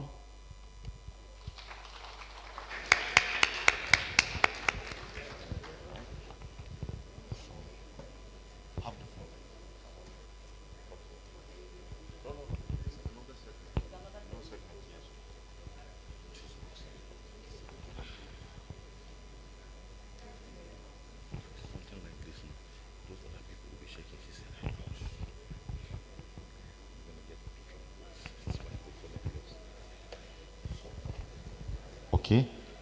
Thank you very much. So, the MD, please, you're going to remain there, Madam DG, with the MD there. So I'm going to invite Chairman SEC, MD Fidelity, and Uju Ifejika to join you on stage, please.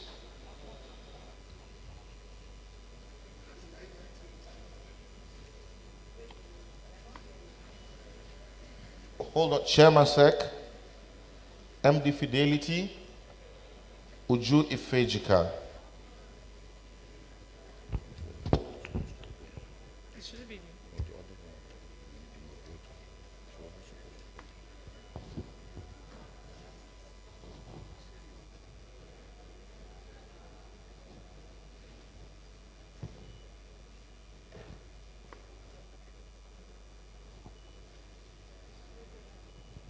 Yes, thank you very much. So now I'm going to be requesting, thank you very much, Madam Moderator, thank you, MDs. Now it's the Chairman SEC, you will be remaining there, the MD NDIC, the DG Operations, and the board members of the bank are having this photo session, please. DG Ops, the MD NDIC, and the board members and the board and MPC members of the bank. Thank you very much.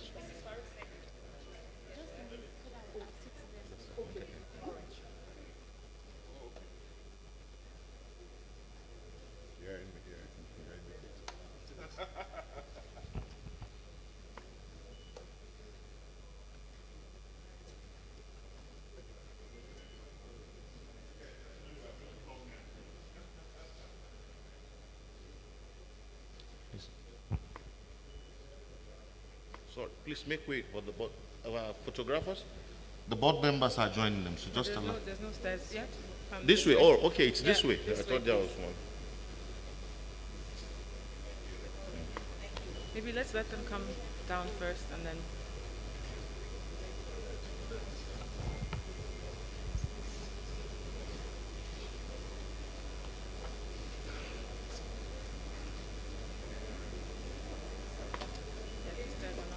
Thank you. Thank you. Thank you. Yes. Thank you very much. And then, Rob, so look, please hold the phone. Thank you.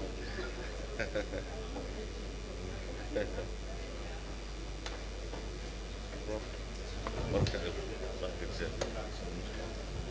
So then, Breakout before that, sessions. look. What breakout Oh. disciplinary room? I've got to make those. Are we staying here? They're different. Are we staying on? Are we staying on? The podium. Yeah. Can I have someone where does she somewhere? I don't think it matters. I asked the guy, he says the lights. Thank you very much. Thank you. So some announcements, please. Shortly, we will be taking the keynote by Miss Anna Ginchaman, CEO Consumer Centuries. But let me make this announcement. We will be projecting on the screens the allocated rooms for the syndicate room discussions. We are going to have 4 breakout sessions. One will be on enabling digital and infrastructure for financial services. Lily, what are the others?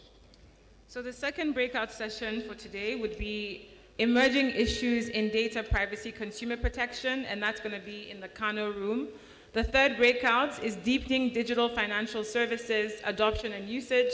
That's going to stay here in the Congress Hall. And breakout session 4 is going to be winning strategies for reaching youth and rural areas, and that's going to happen in the Delta room. I want to remind everyone to keep using the hashtag IFIC 2022 on Twitter, Facebook, Instagram, and other social media platforms. And just in case there's also anyone who feels more comfortable listening to these proceedings in the French language, there is a translator booth behind.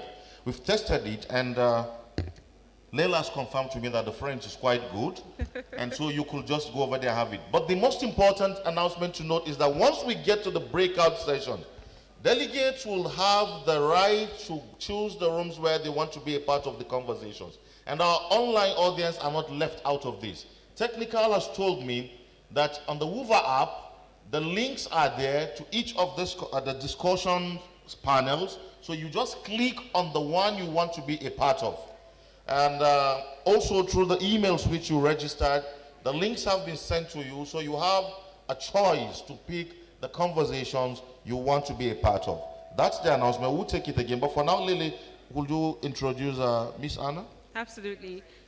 Oh, she's already on. We need to move so we need to have, could we have, she needs the podium up, so that's a challenge. Maybe we could just have it close by here so it doesn't block the you want to be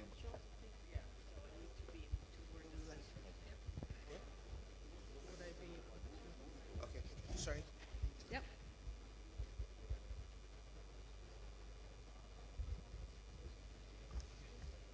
Is it on? Great. Good morning. Fantastic to be here. I'm so glad the previous panel cued me perfectly for this discussion, stressing the importance of sex disaggregated data and basically highlighting that what does not get measured, what doesn't get measured does not get done. But first of all, congratulations to the Central Bank of Nigeria for organizing this fantastic event and most importantly, leading the way in advancing financial inclusion over the past decade.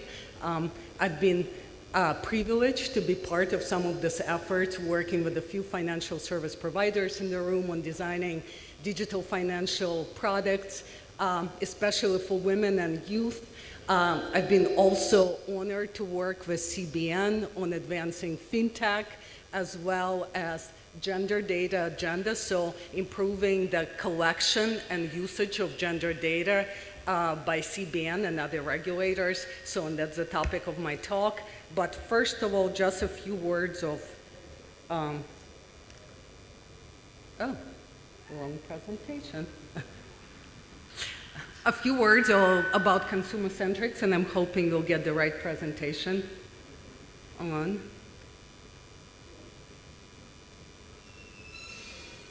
Next slide, please. Okay.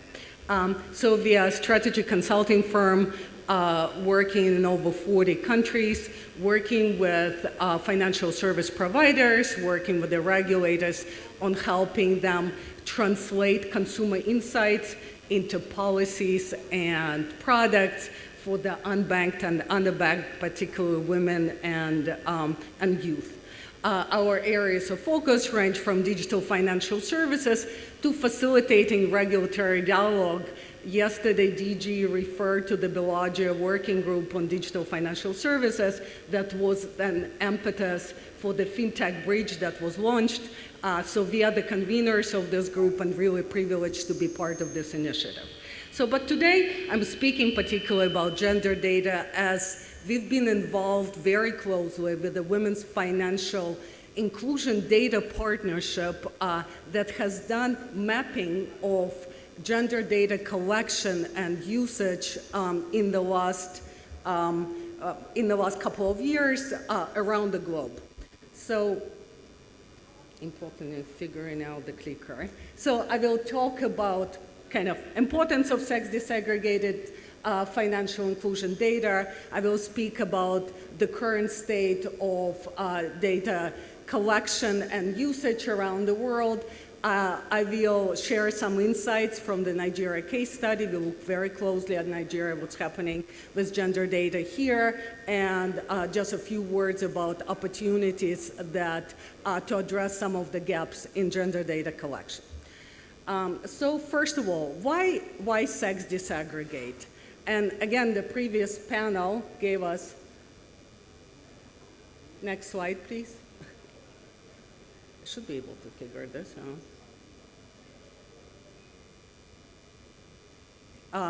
The previous panel gave most of the answers.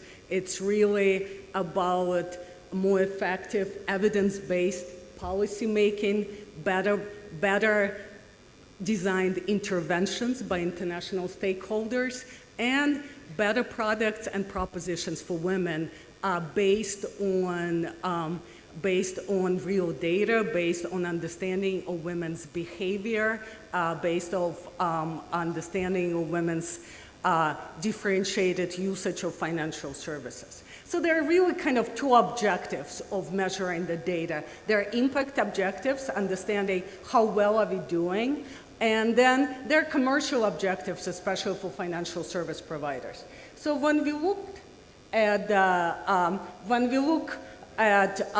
kind of the impact objectives, so understand the impact of financial inclusion interventions, what kind of data do we need?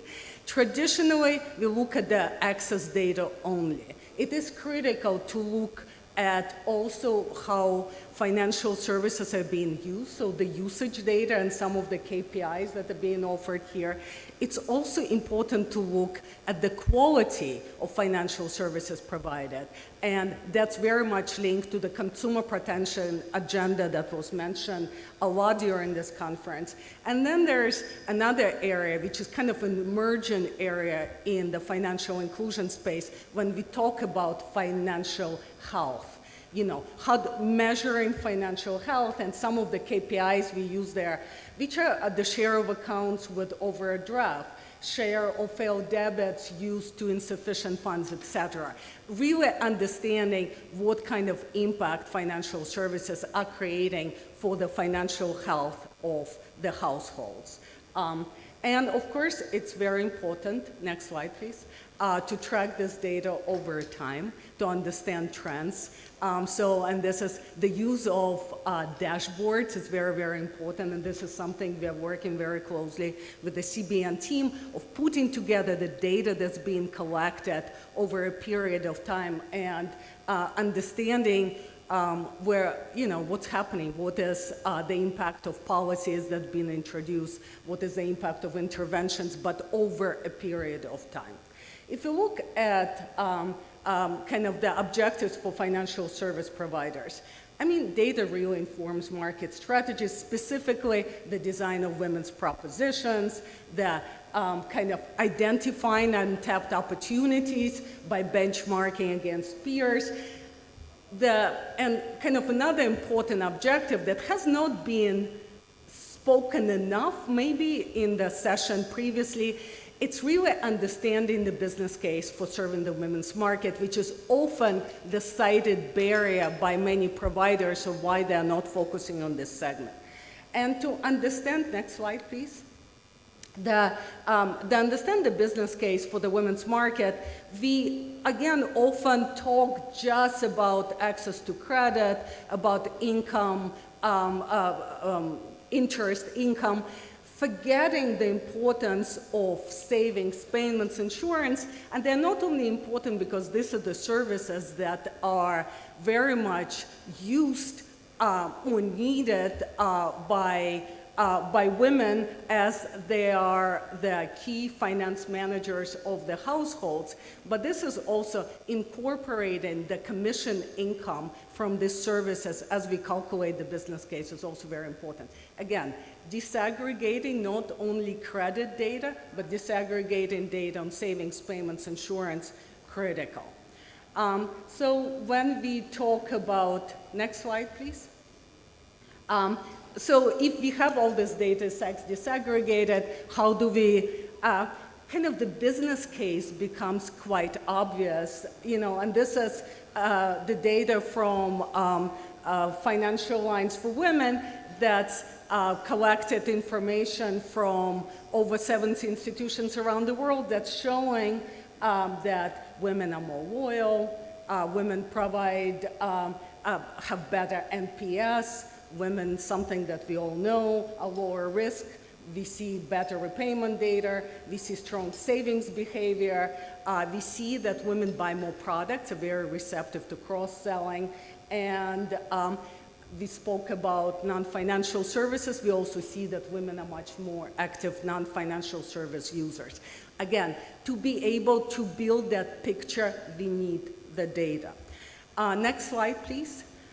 When we speak about the sources of data, there are kind of three main buckets of data. One, demand side. You have very good examples here from Athena. A lot of people refer to Findex, which is a global survey. So these are usually nationally representative surveys that are done infrequently because they are costly, but they are kind of very important to build a very good view of the entire market. Here, it's also very important to kind of build a view of the informal market. It's excellent data for kind of more solid base for market sizing. There's also kind of this new generation of surveys that we kind of singled out. They're panels, rapid mobile response surveys, really leveraging the kind of the new technology and the power of social media. And then there's supply side data, and basically this is administrative data collected by financial service providers, often aggregated at the level of the regulators. Of course, it's high frequency, it's actual data, not claimed, but you know, there are a number of challenges with kind of appropriately extracting the gender data from current financial service providers, and there are a number of challenges with aggregating at the different levels. But this is a kind of the three main sources we usually refer to. So, next slide, please. When we look at the state of gender data around the world, next slide, by working, as I mentioned, with the Women's Financial Inclusion Data Partnership, next slide, please. We look at different countries around the world and map gender data ecosystems, both demand and supply side. And we learn the following. Next slide. Next slide. We learned that the countries actually around the world have more gender data available than expected, both supply and demand side. There have been lots of surveys going around. More and more countries, more and more central banks are mandating sex desegregation at the financial service provider level. So that's igniting better desegregation at the level of financial institutions. However, just because the data is available, it does not mean that it's being used for policymaking or for better design of women products. We also saw that both demand and supply side data are important. They have to work in concert to design effective women's market strategies. You know, demand side data provides a lot of insight on the behavioral patterns of the way women are interacting with financial institutions and their preferences. Next slide, please. What we also learned, the type of data that regulators request does not often help financial service providers in designing products. A lot of the time it's the data around account ownership and access. Very rarely it's transactional data, and that's what's really required to design women-centric products. What we also saw when we look at the data collection around the world, many financial institutions don't collect or don't use the sex desegregated data, not because, again, they don't have the data, it's because they don't prioritize designing for the women's market.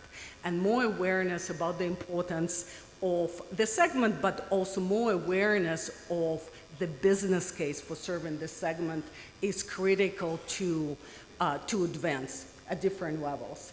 And we also saw, like the case here, gender data champions and influential positions in the financial services system are instrumental in driving gender data collection and reporting. So again, here we have a champion in the face of deputy governor, and it is very important in communicating these messages, again, of the importance of serving the women's segment as well as importance of measuring how well we are doing. So let's look more closely at what's happening in Nigeria. Next slide, please. And next slide.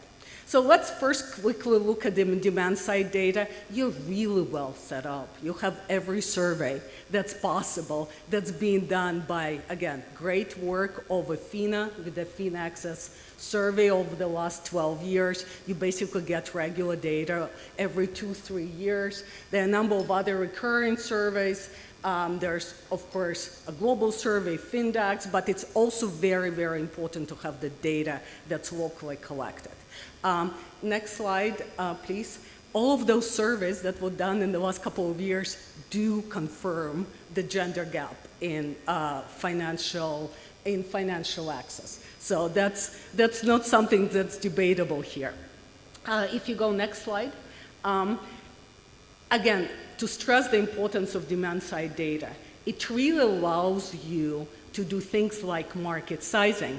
We played with the last IFINA data set, and we identified that the kind of untapped opportunity in the market, what financial service providers are leaving on the table by not serving women equally, is about $1 billion a year. And these are conservative estimations, right? So you need data to really, again, make a case, some modeling for the business case, but also to show the opportunity for the financial sector of what they're missing out by not serving women. So we have demand side data, a lot of it, but most of it is on retail or individual clients. Next slide, please. There is almost no data and no current data on women enterprises or SMEs. The only sex desegregated data we have available is on sole proprietors. And this is something that's being collected by IFINA again, but this is an important call to action if we are to improve access to financial services for women SMEs, we need to have much better understanding how well we are serving them. And we need much more demand data for that. Looking at the supply side data, next slide, please. And it's a complicated slide. It really kind of shows you how the supply side data is produced by financial service providers, from banks to payment service banks to, I mean, we are not capturing insurance companies or pension funds, but it's also very important to collect. They also produce lots of data. It flows to regulators. It also flows to credit bureaus. It also flows to investors. So this is the whole ecosystem. Starting with the data producers or financial service providers. Next slide. We did a survey of the entire banking sector and saw that most financial institutions do sex desegregate. And they sex desegregate, again, very well, the data on retail or individual clients, not so well on SMEs. So half of the banks are desegregating data on enterprises. The next question, are they using the data? They have the data, are they using the data? Next slide, please. Not so well. And the way we measure whether they're using it, do they include them in management reporting? Does the executive management look at the data on a regular basis? They do include them in management reporting, but not on a regular basis, more ad hoc, and a lot of those reports are not automatically extracted or automatically generated by the system, right? So it kind of shows you that this is not, let's say, a regular part of decision-making by a number of financial service providers. So this is at the level of the industry or the level of the financial institutions. Let's look what CBN is doing. Next slide, please. CBN has mandated the reporting of sex desegregated data for over 6 years. The template is pretty comprehensive. It tracks the data, however, not on the individual level, but at the account level, which kind of, here I am, Anna, I might have an account at GTB, at Access, and it will be double counted the way the reports are working right now. But, you know, it's a good start. So, and the reporting has been uneven, but improving. And then again, this is something that CBN is paying a very close attention to, and we've been supporting the efforts. Next slide, please. The kind of unique feature of Nigeria is that you have a number of other institutions that collect the data.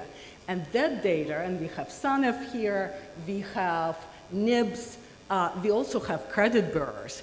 And all of the data collected by those institutions could be sex desegregated because a lot of the time, or all of the time, it's linked to BVN, right? So then we can sex desegregate. And taking into account the data that's being collected by those platforms as we build a more holistic understanding of what's really happening with access to financial services by women and usage of those services, we need to really be able to leverage those platforms. So what are some of the key takeaways, next slide please, from what's happening here in Nigeria? Well, we know that kind of the regulatory push or regulatory involvement in the last couple of years really incentivized the banks or encourage the banks to sex desegregate, so it's great, you know, so we have most of the institution already sex desegregated. We can see that the collection and reporting processes, especially to the regulator, have been a little bit inconsistent, so area of improvement there. Complete lack of quality data on WSMEs, huge gap, something that needs to be addressed urgently. We also saw, as we spoke to most banks, that gender data collection and reporting alone is not enough to advance kind of banks' journey toward greater women's financial inclusion, they need much more kind of support in building the business case for the market, much more awareness. I think this conference is a perfect example when we had a session of sharing case studies and kind of different strategies of building propositions for the women's market. We need, again, we need more data on the business case of serving the segment, and there's kind of additional resources to increase gender data are here in the room. It's NIBS, it's SANEF, it's credit bureaus, so that should be utilized. So what is kind of the future outlook? Next slide, please. And next slide. So building a more complete picture on what's happening in the women's financial inclusion space. I mentioned multiple times women SME data, very, very important. We also have to ensure that all regulated financial service providers sex disaggregate and report to the regulator. We have a new type of financial service providers, and they're in the room, payment savings banks. They don't report to the regulator. They have not been asked to sex disaggregate. This is something that has to happen next. We have to figure out a way how to leverage fintech to collect gender data from non-regulated financial service providers. Yesterday, we had a wonderful presentation from one of the fintech, Bankly, that's already working with some of the informal groups on digitizing their payment data. This is a way of us getting visibility on what's happening in the non-regulated sector. And then again, leveraging the data, collecting data from non-CBN regulated institutions to have a picture of what's happening in the world of insurance, in the world of pensions.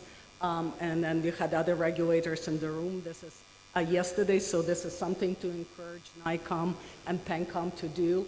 And the other kind of call to action, I guess, is don't just collect the data, use it and share it.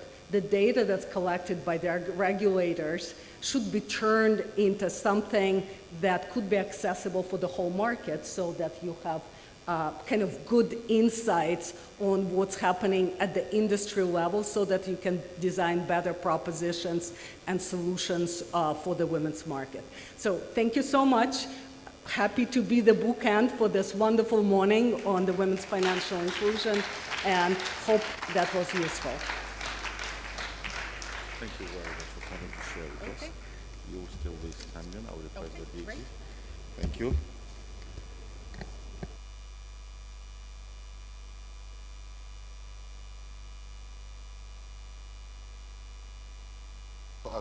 As the DG will say, I think she deserves more round of applause than she has received. Miss Anna Ginchaman, CEO Consumer Centrics. Thank you very much. A very data-rich presentation, and I saw lots of people making snapshots of those. Not just here, I'm sure. It's a researcher's delight. Thank you. I'll be inviting to join you for the photo session the Deputy Governor FSS, the DG Ops, and the MD NDIC. Please do join our very detailed presenter. Oh yes, we're going to give you space for your photos. MD NDIC, DG Ops, yes. It's here. You have the photo first. Flanked by the DG and the MD. All right.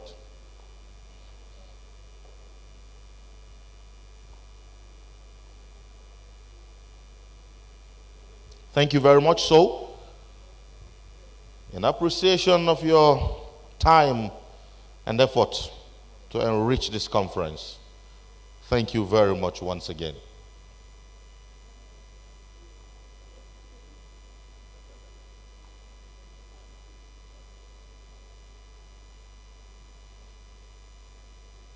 Thank you. Thank you very much.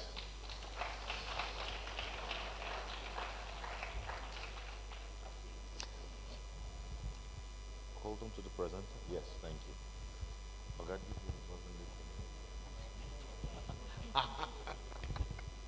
All right. Distinguished delegates, now is the moment. The speakers had been speaking, the questionnaires have been interrogating, but now delegates do have a chance to enrich. Okay. So, I'm going to run through the composition of the syndicate groups. For enabling digital and infrastructure for financial services, our speakers are Mrs. Rekia Mohammed, Director of the CBN's Information Technology Department. She will be moderator. Mr. Premier Oiwo is CEO Nigeria Interbank Settlement System. Engineer Austin Walune is Director Digital Economy Department in the NCC. Mr. Tanuj Bojani is a board member, Digital Public Goods Alliance. Ms. Zainab Musawa is team lead JIP in the Federal Ministry of Humanitarian Affairs, Disaster Management, and Social Development. This group will be having their discussion alongside interested delegates who are to the conference at the FCT Hall. The breakout room 2, Emerging Issues in Data Privacy and Consumer Protection, is to be moderated by Mrs. Rashida Mongunu, the Director in the CBN's Consumer Protection Department. That group is composed of Ms. Caroline Folami, who is the Head Business Development, National Identity Management Commission. Mr. B.A. Nuhu is the Director in Communication and Public Affairs at the NDIC. Mr. Innocent Isiche is the Chief Policy Advisor at Paystack, and Mr. Ndebusi Anyawu is the Country Director, Mercy Corp, Nigeria. Now, this group will be having their discussion alongside interested delegates at the Kano Hall. Lele, let's have the order. Absolutely. Breakout session 1 and 2 sound amazing. Breakout 3 is on deepening digital financial services, adoption and usage. It will be moderated by Mr. Jay Alabraba, co-founder of Pagatech. It will feature Ms. Kamel Cadet, CEO of MTech, Tosin Inyolorunda, CEO of Team Apt, Mr. Uzoma Dozie, CEO of Sparkle Microfinance Bank, and Mr. Isaiah Owolabi, CEO of EFINA. And breakout session number 4 will be on winning strategies for reaching youth and rural areas. Will be moderated by Mrs. Ronke Kuye, CEO of SANEF, Shared Agent Expansion Facilities. It will feature Ms. Simbo Akinsorotu, who is the Chief Youth Development Officer at the Enterprise Development and Promotion Department, Federal Ministry of Youth and Sports Development. Abisola Onigbogbi, Executive Director, ARM Pensions, and Flutterwave will be represented by their COO instead of their CEO, and as well as Ms. Farida Tahir, CEO of Grassroots Microfinance Bank. Now, Lily, maybe it's important to stress that why it's important that we have business-like conversations, the plan is that after this breakout, we are congregating, right, to have the final plenary, which is on fostering partnership for inclusive growth, and then another plenary strengthening stakeholder collaboration for financial inclusion that has Mr. Thomas Olorundari, all the regulators practically I can see, MD, NDIC, Commissioner of Insurance. They will be joined by the ED Zenith Bank. But the point I wanted to stress again was the earlier announcement I had made, Lily.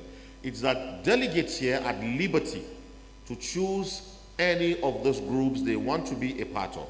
And the online audience too, like I stated earlier, the links have been sent to you.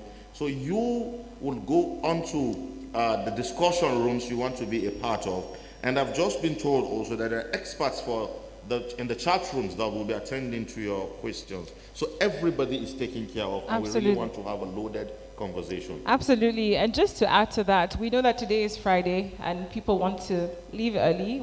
We've changed the programming a bit to ensure that we're done by 1 p.m. and lunch you can then have lunch at 1 p.m. when everybody's ready to leave.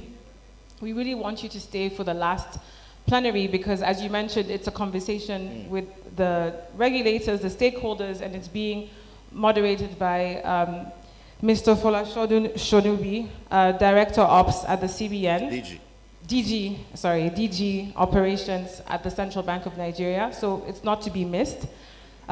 We'd like for you to please be back in the hall by 12:05. Exactly. And as you go out in the hall, you'll see that we have tea and snacks for everyone to enjoy. You only have 40 minutes for your breakout sessions, and we look forward to having you back here at 12:05. So please, we can finish could early. you stress again, when do we expect everybody back in the hall for their convergence? So we kindly ask that everyone is back by 12:05 p.m. 12:05. So that we can finish early and lunch can happen at the end of the day. So this largely lies on the moderators of the panels. We will be joining the DGs back by 12:05, and it's important the feedback from those conversations. The second deputy governor in Ghana's bank says the whole of Africa is looking up to the feedback from this conference. The time is set now? Yes. So the time starts when? Now. And we have 40 minutes. 40 minutes. 40 minutes, we will be reconverging, please. Again, let's run through it. If you are interested in enabling digital infrastructure financial services, led by Mrs. Rekia Mohammed, FCT room. Isn't that here? No, not here. FCT room. Emerging issues in data privacy and consumer protection, Kano room, deepening financial services, adoption and usage. Where is that? In youth and rural areas is at the Delta room. Delta room, exactly. Lele, where will you be participating? I'm not sure. I think I might stay in the Congress Hall or I might go to Kano. Let's see. What about you? I want to go to Delta. Once it's talking about youth, that's all. Okay, because you're a youth, right? I'm a youth. Oh, what else would I be mad at you? All right then.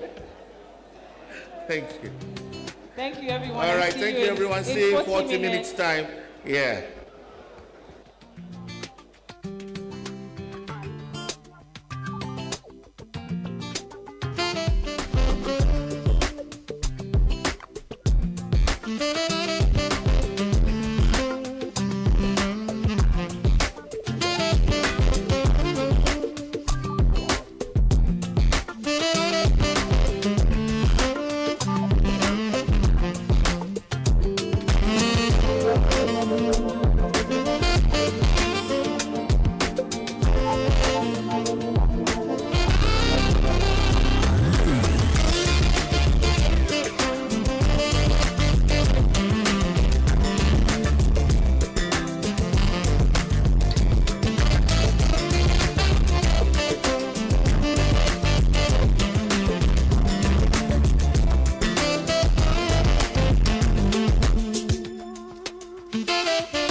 de tafi parawa.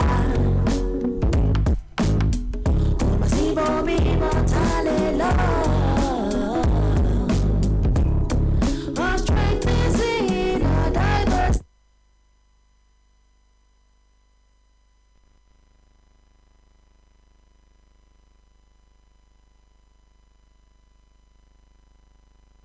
Let's live together.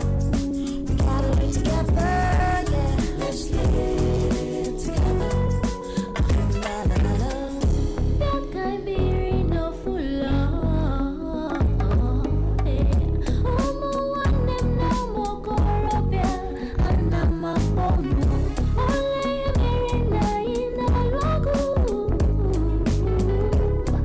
Our strength is in our diversity, yeah, yeah. Let's live together. Let us live as one. Let's live together. Oh. Let's live together. You know we've only got one another. Let's live together. Gashiri dan wana muzama tare muzama daya mukinga kasam yayi karfi shikin rike hannuna muzama tare sosai soyayya mu damale amma mu hadu mu fada da makiyi dan wana muzama tare muzama daya mukinga kasam yayi karfi rike hannuna take a iya zo wada da Hausa take a iya zo wada da Yoruba take a iya zo wada da Igbo take a iya zo wada da Ibibio take a iya zo wada da Fulani take a iya zo wada da Ibiri take a iya zo wada da Ugbo wada da Edo wada da Kano wada da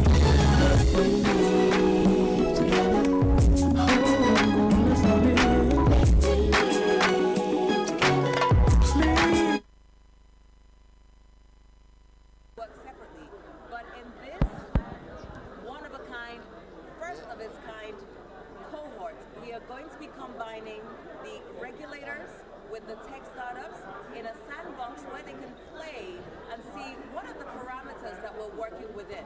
So the fintechs could work in a way that the regulators are satisfied, and the regulators can work hand in hand to make sure that the fintechs help them to achieve their long-term goals.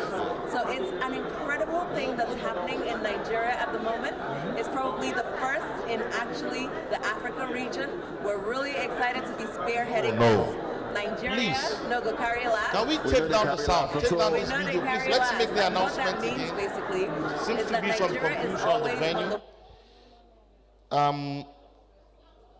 Enabling digital and infrastructure for financial services, breakout one in Delta. So if you are here, now, please, breakout 4. Let the word go out that breakout 4, syndicate group 4, winning strategies for reaching youth and rural areas is here in the Congress Hall. Yes. And we apologize for the mix-up.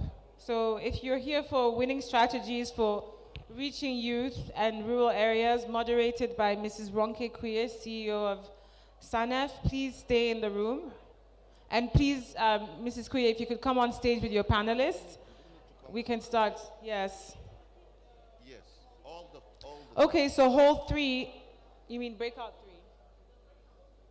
So if you're, I think let's focus on this one that's happening in Congress first. Give me a second. So breakout session 4, if you're here for winning strategies for reaching youth and rural areas, please stay here. May the panelists please come onto the stage. If you're going for the deepening digital financial services adoption and usage, moderated by Mr. Jay Alabraba, co-founder of Pagatech, please go to Delta Room, which is to your left at the end of the hall.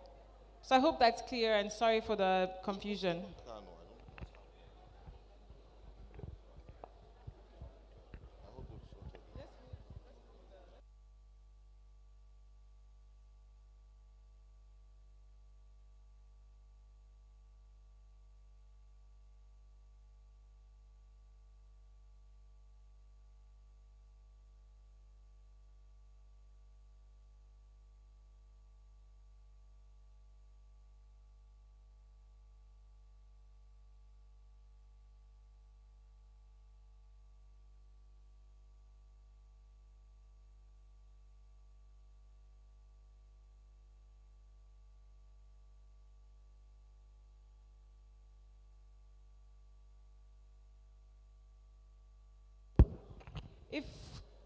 ladies and gentlemen, if we could ask you to come forward, since it's an intimate workshop, those at the back, could you please come to the front seats so that it's an engaging session? And can we please get the podium off the stage? Yes. Can we please get the podium off the stage, technical team?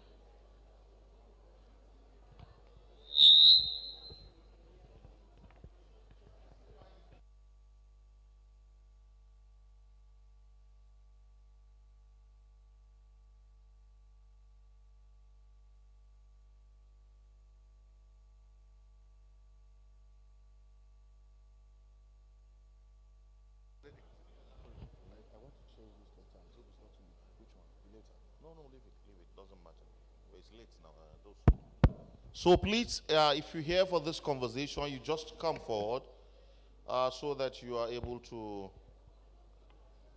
right?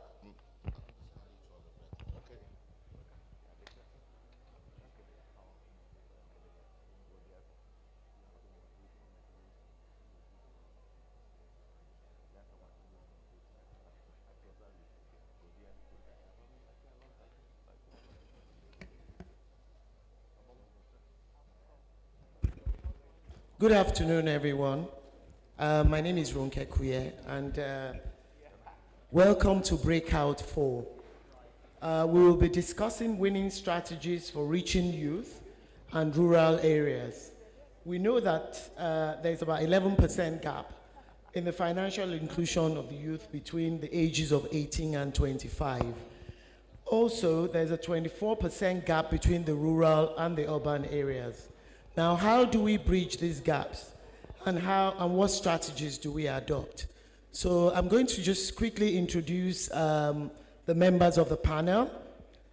So I have here Abisola Onigbogi, the Executive Director of ARM Pensions Managers Limited, and also Simbo Akinrosotu, who is the Chief Youth Development Officer at the Federal Ministry of Youth and Sports. I also have Dotun Adekunle, a Senior Vice President at Flutterwave. Farida, she's the Chief Executive Officer of Grassroots Microfinance Bank. Okay, so let's just get to business very quickly. So my first question is to you, Simbo. With your role in the ministry that oversees the welfare of the youth, the Alliance for the Financial Inclusion, AFI, recognizes that to promote and achieve youth financial inclusion requires introducing several regulatory reforms to address youth-specific constraints through innovation, while also ensuring consumer protection and responsible finance. Now, what reforms do you think Nigeria can put in place to drive the financial inclusion of youth? Simbo.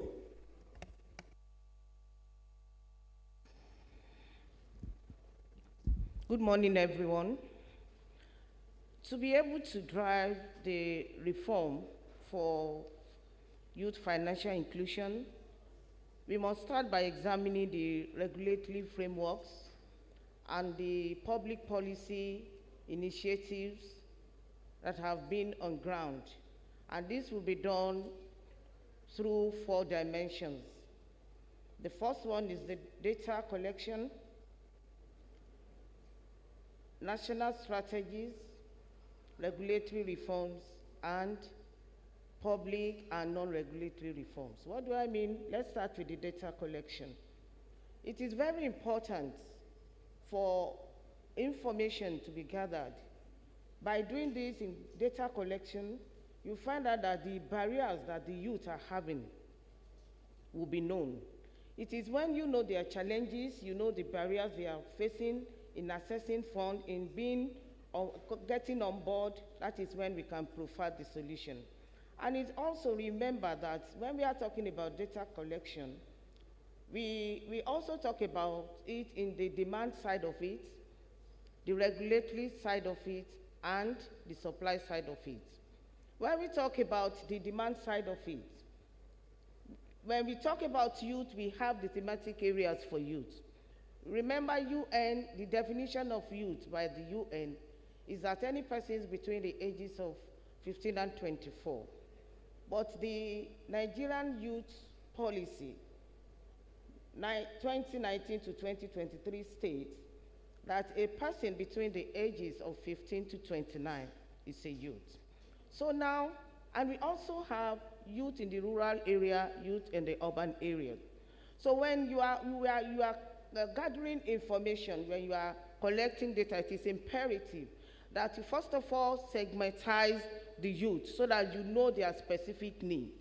So we need to consider education in the sense that we have in-school youth, we have out-of-school youth, and we have illiterate youth. You also consider if they are employed. We have unemployed, we have self-employed, and we have employed youth. And location, which is what we are discussing here. When we talk about the location, we are actually talking about rural youth and urban youth. You will agree with me that when we talk about rural youth, their needs differ from an urban youth because of technology exposure that the urban youth they have access to. Is not the youth in the rural area, they don't have this advantage. So those are some of the things that have to be factored in. And also, we go to the regulatory side. It is not just to provide products. By knowing their problems, the barriers they are facing, coming up with a solution, it will be possible to make the tailored need. Whatever you are providing, the financial product or services you are providing for them must be suitable to them. You don't give a youth who is in the urban area financial service that will be available to somebody who is in the rural area. You find out that it will not match and it will not make much positive impact. Aside from that, I mentioned that the national strategies. When we talk about the national strategy, there are a lot of strategies that are in place. For example, we have the National Financial Inclusion Strategy, and we launched the 3.0, I think yesterday here, which was launched. We have the National Financial Education Strategy. We have the National Youth Development Policy. All these are strategies that have been in place. But it goes beyond having strategies on ground. What we are talking is those strategies must be linked to provide financial services that will have positive impact on our youth in both rural and urban areas. Then when we talk about the regulatory reforms, there are a lot of reforms that are not friendly with the youth. So there is a need to have many more friendly reforms.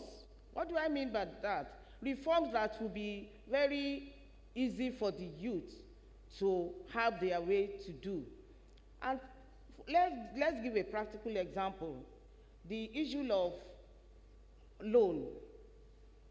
You see them going to banks, but they have challenges.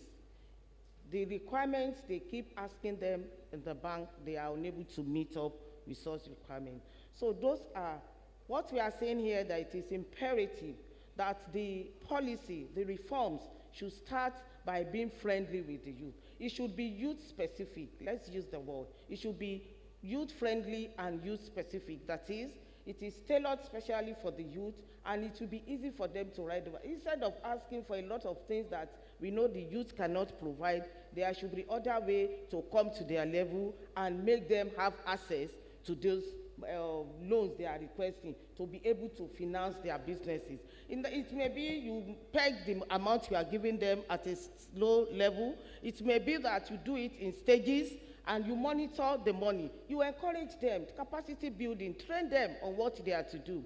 And also, under the regulatory reforms, the digital financial inclusion, there should be more of it. We are in the age of digital technology, and you know this youth, they are more friendly with that. So if there are a lot of policies towards that, with products, financial products in that area, it will go a long way to meet their needs. The consumer protection measures should be put in place. They should be sure that they are safe, and also the regulatory innovations, that is, which include the sandboxes and the crowdfunding, should be used for financial products that the youth and the young entrepreneurs. Okay, Simbo, thank you very much. You've given us a lot, to work with. So I'm listening that there should be more friendlier reforms, friendlier rules, financial support for the youth. So thank you very much. So I'll go over to you, Dotun.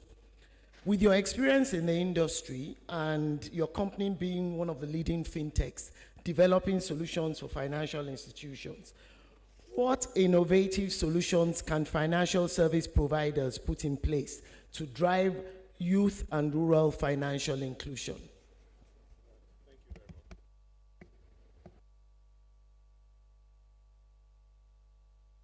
you very much. I think that I like what Simbo had mentioned in the first instance, that it's important that the data coming from youth are segmented properly, that there's a difference between the urban youth and the rural youth, and there's difference between location, there's difference in terms of literacy levels and things like that.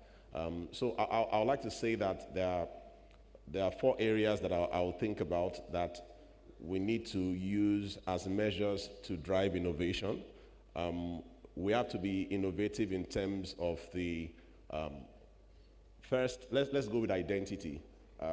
Identity and onboarding of youth and rural people into financial systems have to go a different route.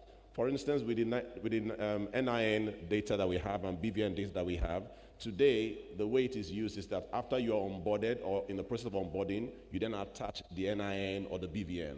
What if we go a route where with the NIN or BVN, that becomes the entry factor, just the same way that your Google account is the entry factor to several other accounts that you want to register that are not necessarily Google.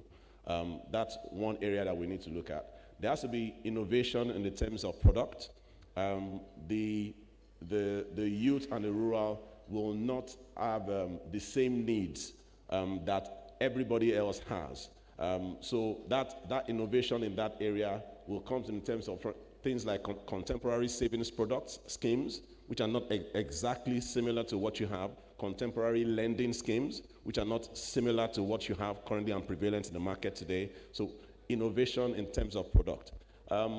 Also, there has to be innovation in terms of the channels that we use to access or to provide the services to them. One of that is, I'm sure a lot of people have talked about that in the course of this conference. USSD being a channel, mobile apps and web being a channel. However, we could also have things like electronic cash vouchers and things like store value accounts that can be used, especially in the rural areas where network connectivity and things like that could be will not be at the levels that we expect them to be. These are a few things I think that can be factors that we use to look at innovation in these sectors. Thank you. Thank you very much, Dotun. So basically 4 areas: data collection to know at the point at the opening account to actually know the youth, innovation, products that will suit them, as well as the channels they would use. So thank you. So I'll go very quickly to you, Farida. As a banker with academic background in Islamic banking and driving financial inclusion in rural areas, how can we leverage unconventional non-interest finance to enhance financial inclusion in the rural areas? Thank you very much. Thank you very much, Madam Moderator. Good afternoon, everyone. Islamic finance, definitely, it's a it's a financial system that is administered devoid of interests. And definitely, like yesterday, we heard in the keynote presentation by the DG that the financial inclusion rates, especially in the northeast and northwestern region, stood at about 35% or thereabout. So, which is grossly, below expectations. And this we are going to attribute that to non-availability of the appropriate products and services for these particular regions, because the northeast and the northwestern regions are regions that are highly populated and are largely, almost 99% are Muslims in these areas. Around that percentage are Muslims. So predominantly is a Muslim environment whereby they require halal products and services which are not available. For instance, now the Central Bank of Nigeria has already provided the enabling environment by approving the regulatory framework for the establishment of Islamic microfinance banks just recently. And from the time it was approved to this moment, we only have 2 Islamic microfinance banks, aside from the first one, which was the Tijara Microfinance Bank that was opened, established before the approval. So we have IKEA now Microfinance Bank, and then we have Al Hayat Microfinance Bank, which as 3 is grossly inadequate to serve this target market. So definitely we need to do more in establishing Islamic microfinance banks in those areas. And also from the side of the regulators, we need to have policy action plans that will ensure that these products and services that are being provided for financial inclusion are really reach out to these areas. For instance, financial inclusion, we all know, does not only mean access to payment services. We also have insurance, we also have pensions, and access to credits. So these halal credits are also very, very important. And if you look at the disbursement of funds that have been going on from the time we launched the financial inclusion strategies till this moment, the funds, as the figure is so large, not for us to have just 3% as financial inclusion rate for access to credit. The first plenary moderator yesterday mentioned that financial inclusion for credit is just 3%, which is grossly inadequate. So you could see that that is also a very, very fundamental an issue in terms of access to finance, because it's not only having the payment system, insurance, and all that. You need capital, to grow your businesses. And you grow your business, create employment, and also add to the GDP, in the long run. And I think I'll stop here on that.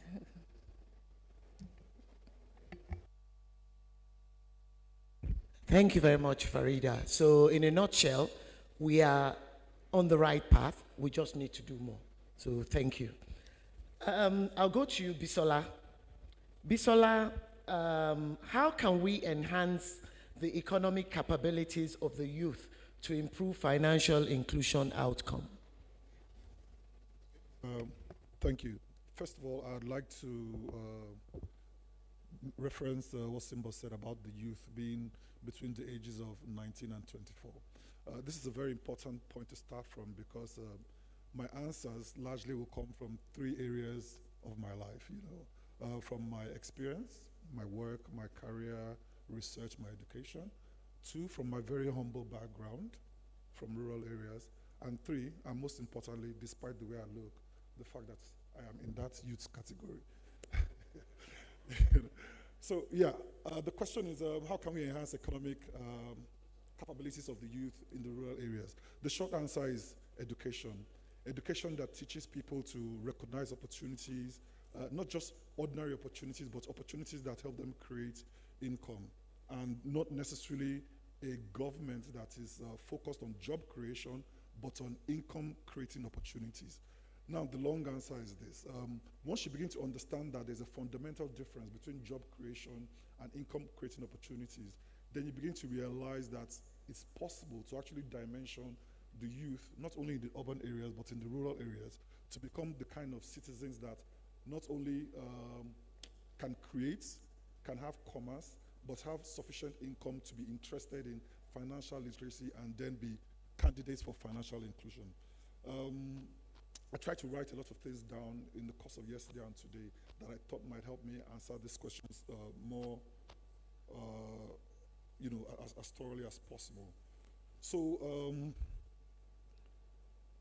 yes, like I was saying, forgive me, like I said, I'm a youth, so sometimes memory might be an issue. But we look at the numbers. What the numbers say is that the Nigerian youth today internationally is a force to reckon with. But the problem with the Nigerian youth is that unlike most of the youth in international and other communities, the quality of education is low.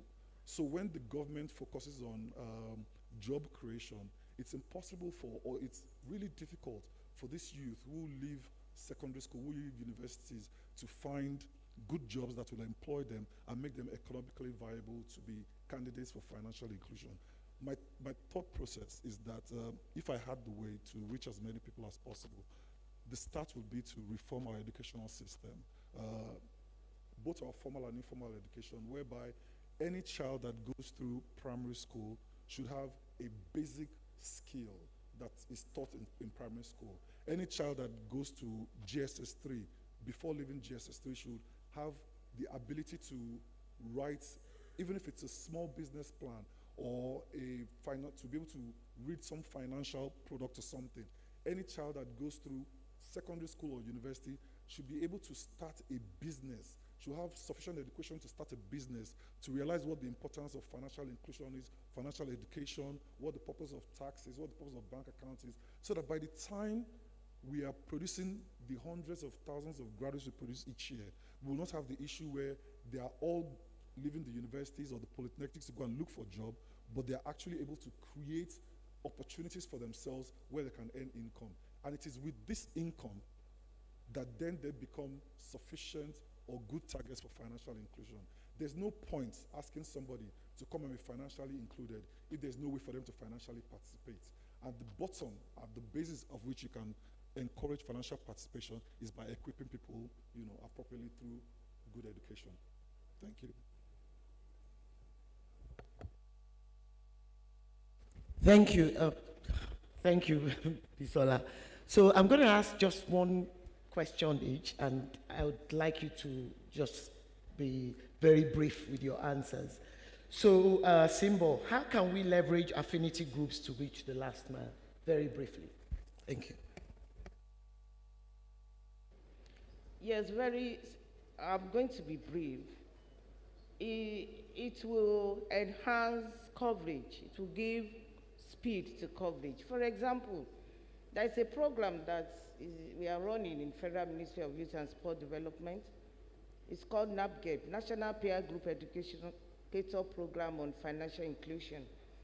It's an initiative of the ministry, but it's in collaboration with Central Bank of Nigeria, SEC, NDIC, and PENCOM, and we have a partner, GIZ.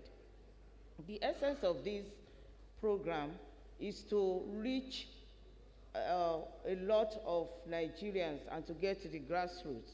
And we are leveraging on NYSC platform because of their coverage, because they are able to reach the 774 local governments. So we go there at every orientation camp.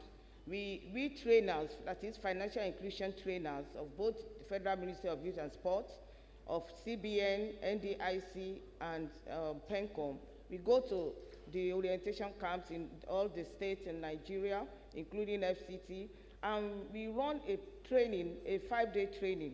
We, first of all, educate and sensitize and educate the core members, all of them, on financial inclusion. Then we ask for volunteers that are willing to be trained.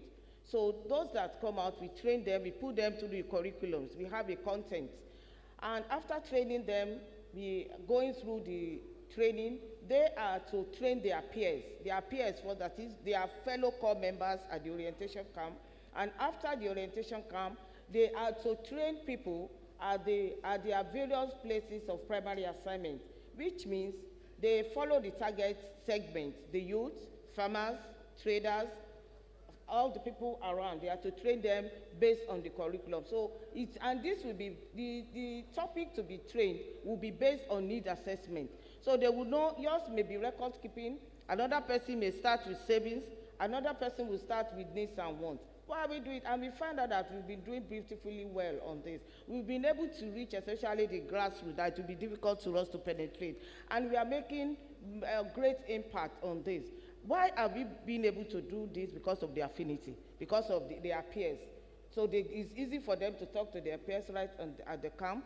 And it's even easy for them outside there to talk youth to youth and to train other people. And with this, we are able to reduce the rate of financial exclusion in Nigeria, and we are working towards achieving the 95% by the year 2024. So it's a great platform to do that. Thank you.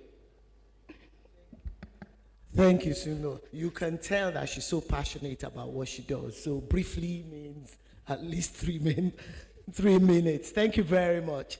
Very quickly, Dotun, how can we leverage social network and social media to deepen uptake of financial services, particularly among the youth? Very brief. Thank you. Thank you. So I'll just give an example of an instance. So at Further Wave, during the height of the pandemic, we introduced a product called the Further Wave Store, which was basically to help people to sell despite the fact that they were limited by the pandemic from movement. And most of it was pushed and promoted via social media. And in a short period of time, we saw lots of merchants, thousands of merchants begin to become available online, and they began to continue to do their business, leveraging logistics, integrated logistics and other things, and that was able to turn things around. So social media is powerful. It just needs to be put to use, and then things will turn around. Thank you. Hello. Thank you very much, Dr. Okay, so Farida, how can we deepen outreach to the rural areas and balance the viability of service providers?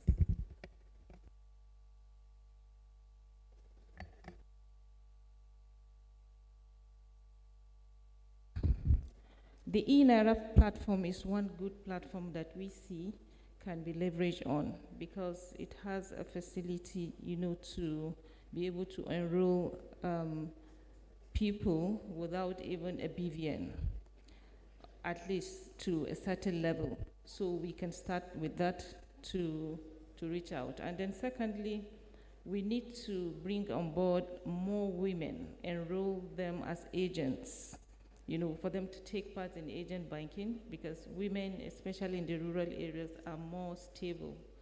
They don't move around. So when you onboard women as agents, you'll be able to have, wider outreach. And then thirdly, we need to enhance or scale up our efforts in financial literacy, advocacy, so that people, apart from, getting all this, financial inclusion, facilities, for instance, like BVN, people in the rural areas, they don't understand the implication of, guiding their BVN very, very seriously, because you find out that in the rural areas, some even lease out the BVN for others that want to use to collect loan, things like that. So we need to scale up our sensitization, levels for everyone to be on the same platform. Thank you.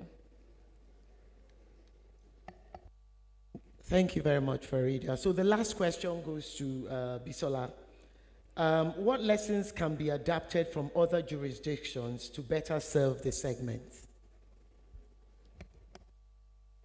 In my opinion, what other jurisdictions have done to make things easier is focused on education. They've tried to make it easier for citizens to be financially included, whether they be in the rural or the urban areas, i.e. just basic things like education, health, infrastructure, ability to communicate easily, ability to reach and be reached, to make collections and payments very easy.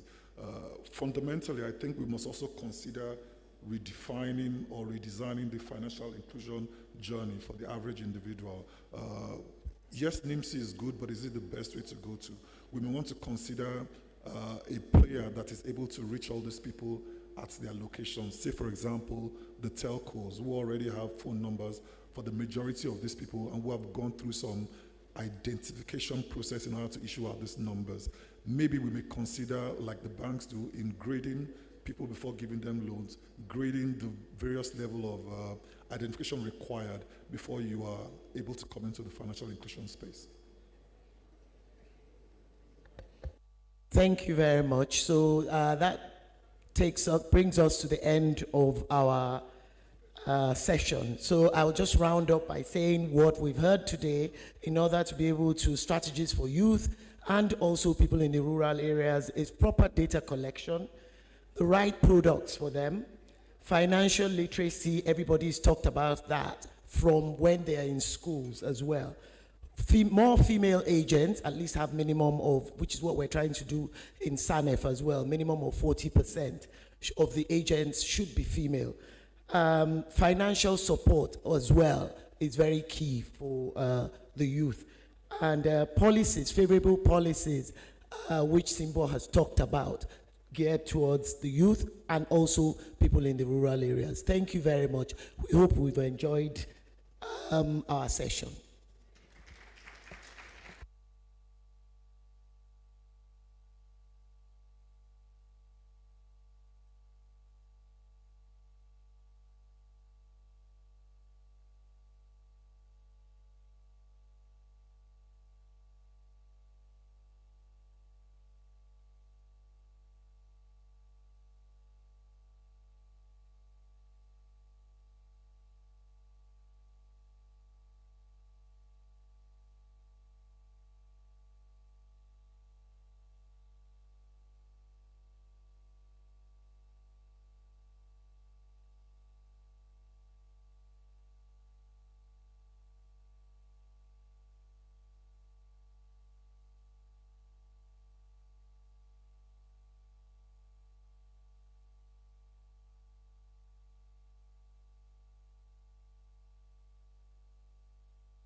We thought life was simpler here, or did we?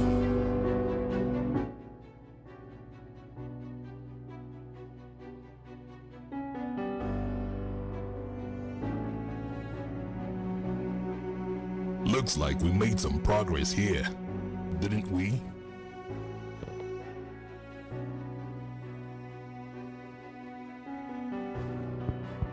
There's a little bit of balance, Abi. Oh, so we thought. Other syndicate groups that the plenary has reconverged, and about now they should have rounded up or be rounding up. Yes, this is more like it. Easier to count.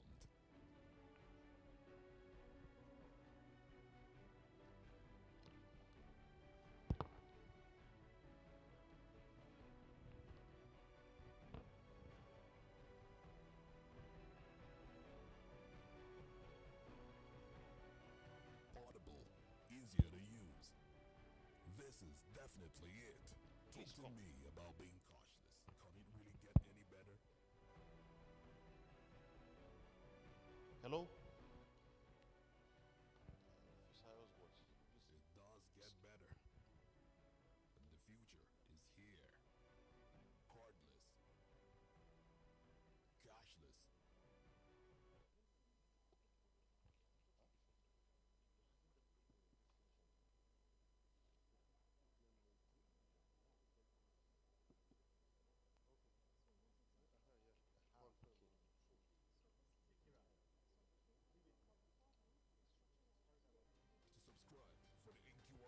solution. Please contact your bank. NQR is powered by NIPS for and on behalf of the financial services industry.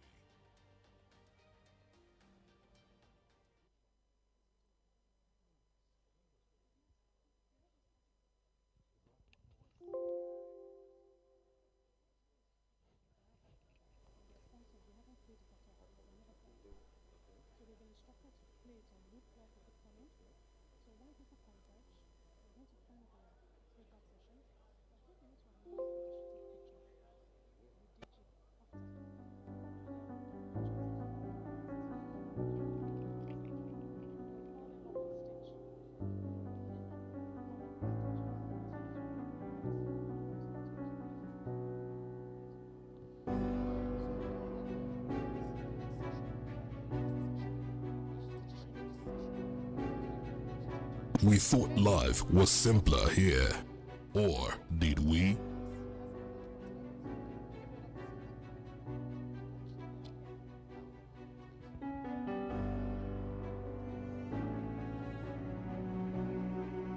Looks like we made some progress here, didn't we?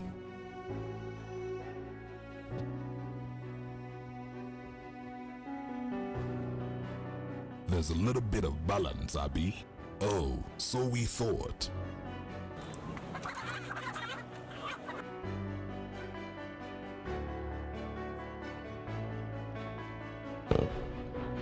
Yes, this is more like it.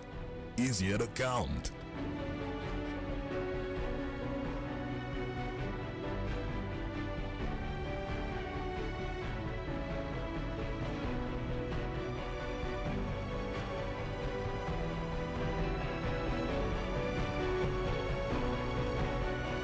Portable, easier to use.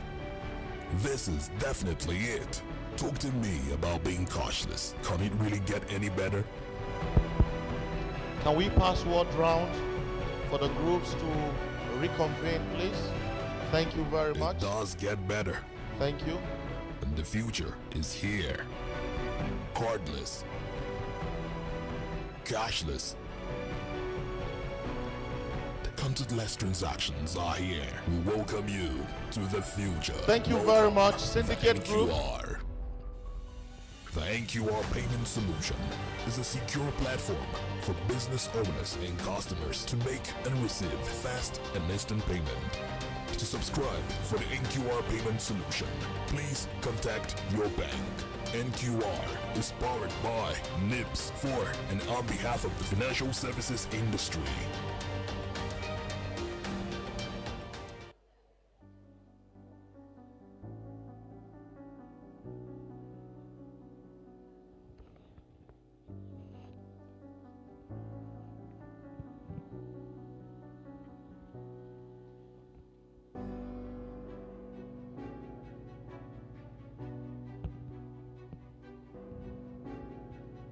We thought life was simpler here.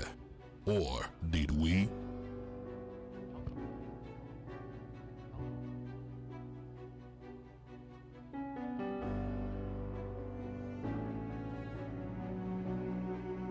Looks like we made some progress here, didn't we?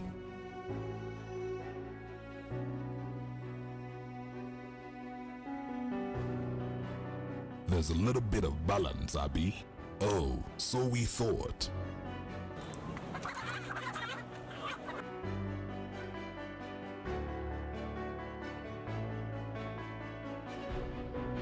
Yes, this is more like it. Easier to count.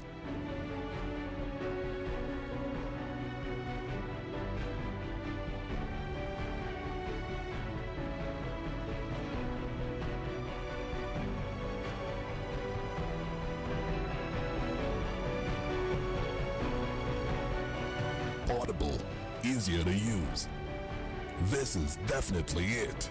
Talk to me about being cautious. Can it really get any better? Transition committee, please, can we get everybody back into the hall? It does get better. For and the future the is plenary. here. Cardless. Cashless. contactless transactions are here. We welcome you to Thank the you very future. much. Welcome the NQR. I The NQR payment crave solution the indulgence is a secure platform for business owners and of customers delegates to who make are and still receive fast and outside. instant payment. To subscribe for the NQR payment solution, please contact your bank. To please make their way back into the hall. NIPS for and on behalf The of allotted time industry. for the breakout session has elapsed, and at this point, plenary is reconvening.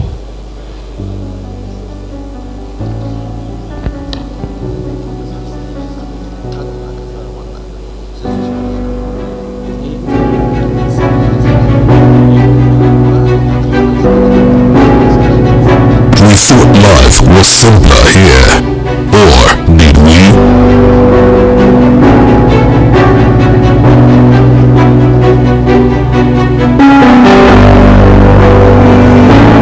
Thank you. Could we Looks like lots of progress here, didn't we?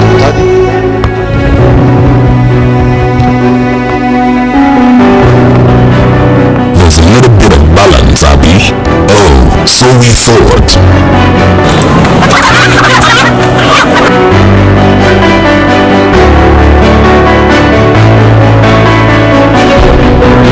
Yes, this is more like it. Easier to count.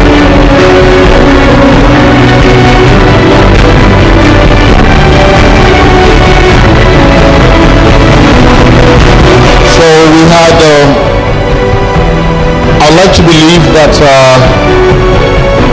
participants Audible, easier to use. at the four syndicates This is definitely group it. Talk to me have about made their way back into the hall. any better. Please, members of the committee in charge of that, do ensure that that walkway is clear. Let delegates make their way back into the hall. Here. And so we had four breakout groups enabling digital and infrastructure.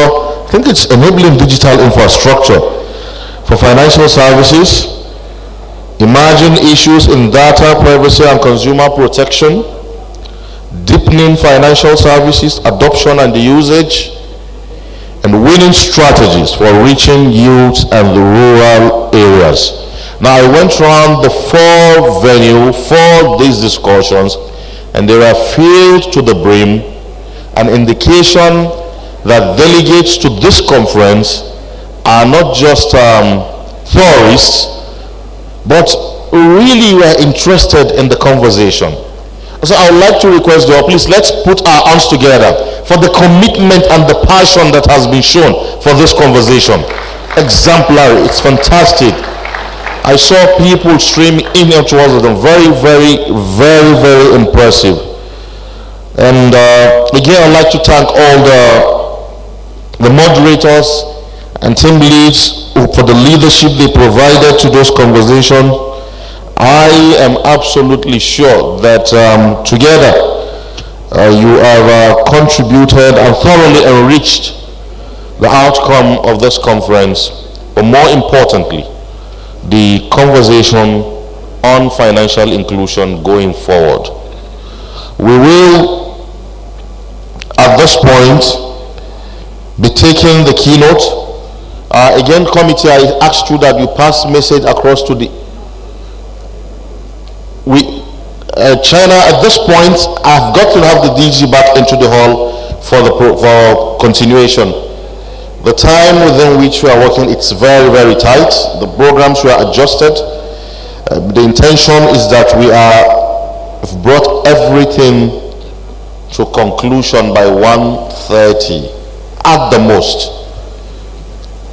But if the DG is really very engaged out there, we will. Technicals, have you queued? We do have it very well. So at this point, I invite you to please sit back. Let's take the future. The keynote on fostering partnerships for inclusive growth by His Excellency Chad Blackman, Senior Advisor to the Director General of the International Labour Organization. When the DG does come, we will do the protocols attending the conclusion of the breakout sessions. For now, let's have the video. Thank you. President Buhari, Governor and Deputy Governors of the Nigerian Central Bank, Deputy Governor of the Bank of Ghana, fellow panelists, delegates, ladies and gentlemen, good afternoon to all of you, and allow me to say how happy and pleased I am to be able to deliver the keynote for this session, focused on... Before I commence, allow me to pay special tribute and congratulations to my dear sister and friend, Deputy Governor Aisha Ahmad, for her vision and foresight for this event. As a United Nations International Gender Champion Board member, I am truly pleased about the leadership that you continue to play, whilst empowering women, not only in Nigeria, but Africa and further afield. Ladies and gentlemen, to say that this conference, and in particular its overarching theme of financial inclusivity, is both timely and needed would be an understatement. Across the globe, we continue to see increasing levels of inherent inequalities, major dislocation relative to economic vulnerabilities, external shocks that trigger oftentimes catastrophic economic downturns, food insecurity, high levels of debt, energy crises, the ongoing pandemic, and further fuel by the global climate crisis. The impact from one of these alone would have severe implications for financial stability. And therefore, if you look at the collective effect, we realize, therefore, that it cannot be business as usual if we are to, one, create the level of prosperity and growth that benefits our nations. Secondly, build out economies with the resources within our grasp. And thirdly, ensuring that all inequalities, whether inherent or otherwise, are removed, so as to ensure that there is a wide and shared prosperity for all. If we are to see growth in our economies, and growth that is not only sustainable, but inclusive, there must be a whole of society and stakeholder approach in forging ahead to that objective. This is where the financial community has a significant role to play. When we look across the continent, we see a continent that is filled with potential, both real and in many circumstances, untapped.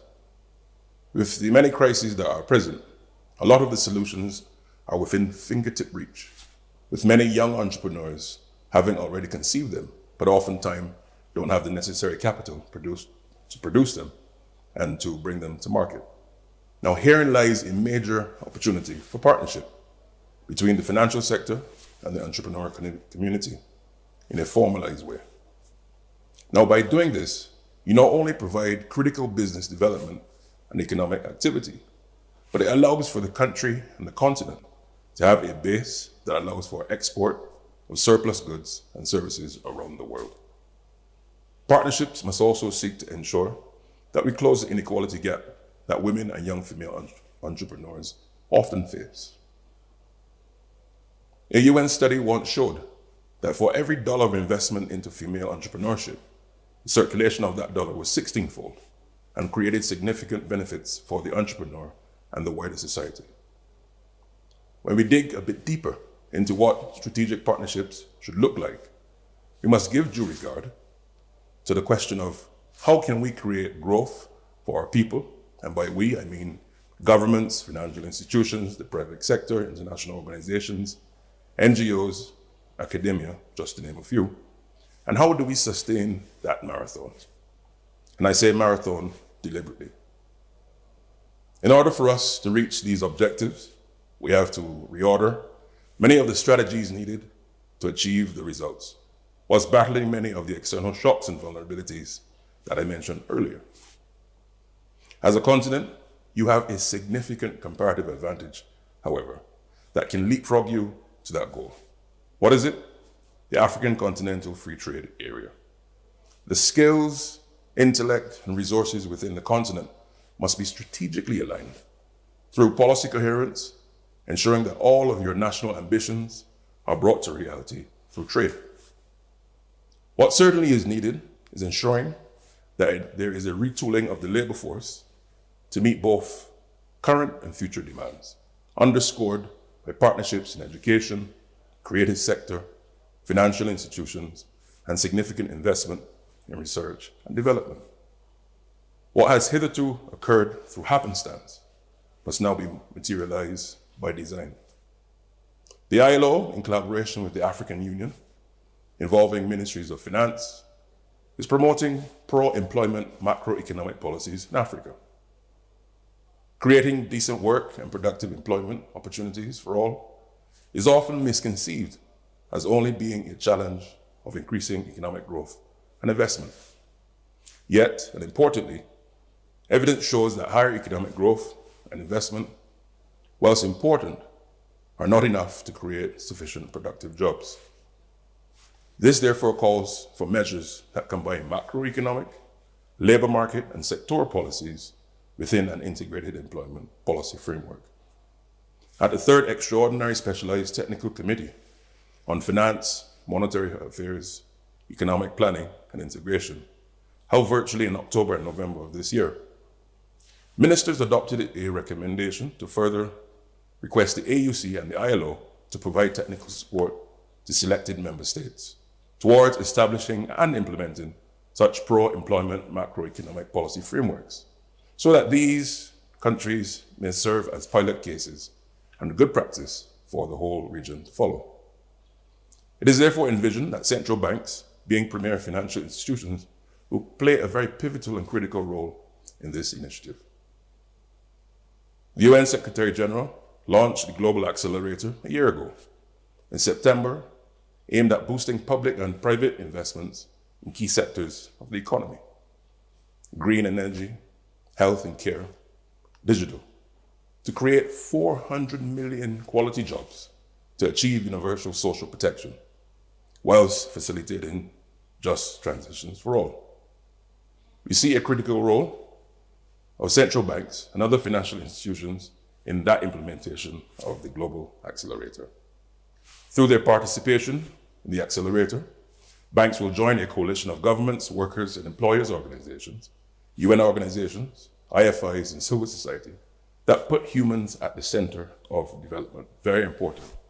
Central banks in particular will be crucial in supporting the financial pillar of the Accelerator, but also the policy through macroeconomic stabilization initiatives. Banks are also important in supporting social investment, and thus could be more involved in designing and financing of the social security and labor institutions. Ensuring inclusive growth will mean joining hands in supporting the most vulnerable of our societies, most of whom do not have access to social security. To fast-track investments on social protection in Africa, the ILO, in close collaboration with the African Union, launched a regional social protection strategy that aims to accelerate social protection coverage from 17% to at least 40% by 2025. The involvement of all financial institutions in this pursuit will be a key to reap expected gains. The ILO's Director General's vision for the Global Social Justice Coalition, which seeks to ensure that all of the world's various developmental objectives are strategically aligned to place social justice in the economy, trade, health, education, finance, the environment, just to name a few, allows for governments, financial institutions, the private sector, and others to become champions in ensuring that the inequalities are critically assessed and serves as a call to action to reduce them wherever they are. There are various stakeholders around the world, the various mandates, whether they be trade, health, environment, energy, finance, technology, all of which are needed if growth is to take place. We, however, have to ensure that there is a cross-sector approach which allows for the inclusivity agenda to be placed squarely in their respective objectives and deliverables. What is clear, ladies and gentlemen, is that no single institution or government, financial entity can treat the wide array of challenges that have to be confronted if we are to ensure that we achieve growth that is both sustainable and inclusive.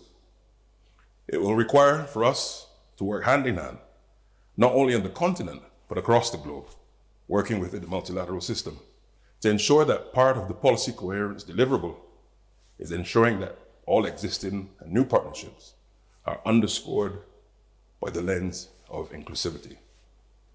I see no reason why, as one of the outcomes of this conference, that the financial institutions here take lead in creating an inclusive growth financial strategy to be rolled out not only in Nigeria, but across the continent. In closing, I look forward to the final outcomes of the conference and look forward to working and engaging with you further on this and other critical developmental areas. I thank you.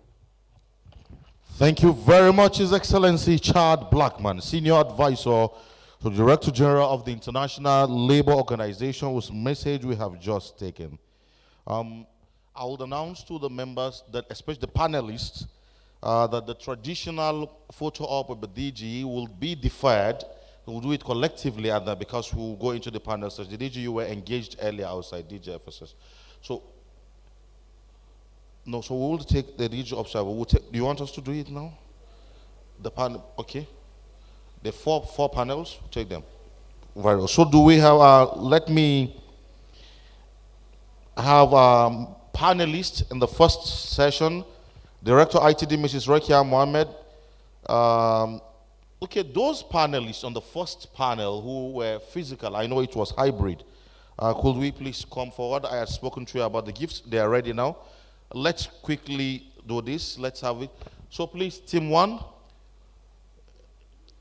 Do we have the panelists? I'm not sure. Okay. Yes, sir. You're the only one left from the team. No, okay then. So what we'll do, let's have all the panelists, all of the panelists at the syndicate breakout session, the enabling digital, emerging issues, deepening digital, winning strategies. Please, let's have all the panelists on stage and let's get done with this so that we go to the DG operations and his squad for their panel group. So let's put our hands together, please, for them.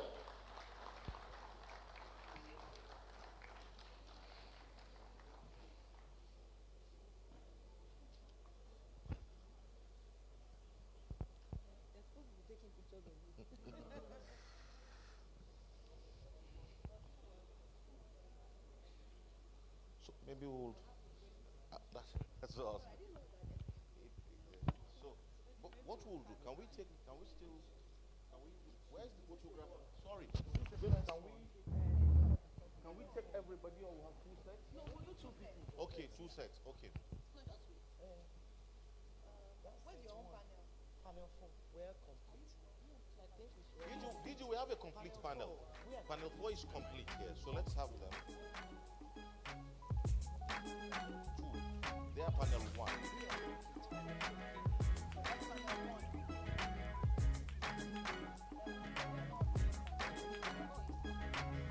Rain as the clouds go gray. On the rose and the earth sings. The season's just beginning. Sunlight it hides as the clouds make way. For the pouring of my blessings, I will not be afraid. I see it now, I understand, I know.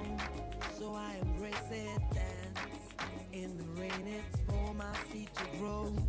For every prayer and every seed I've sown, Lord of the harvest knows I'm reaping back 100-fold. The land is green, it's green, oh, oh. The land is green, it's green. Can't you see? The harvest is ready, 'cause the Lord of the harvest told me so. It's green for me.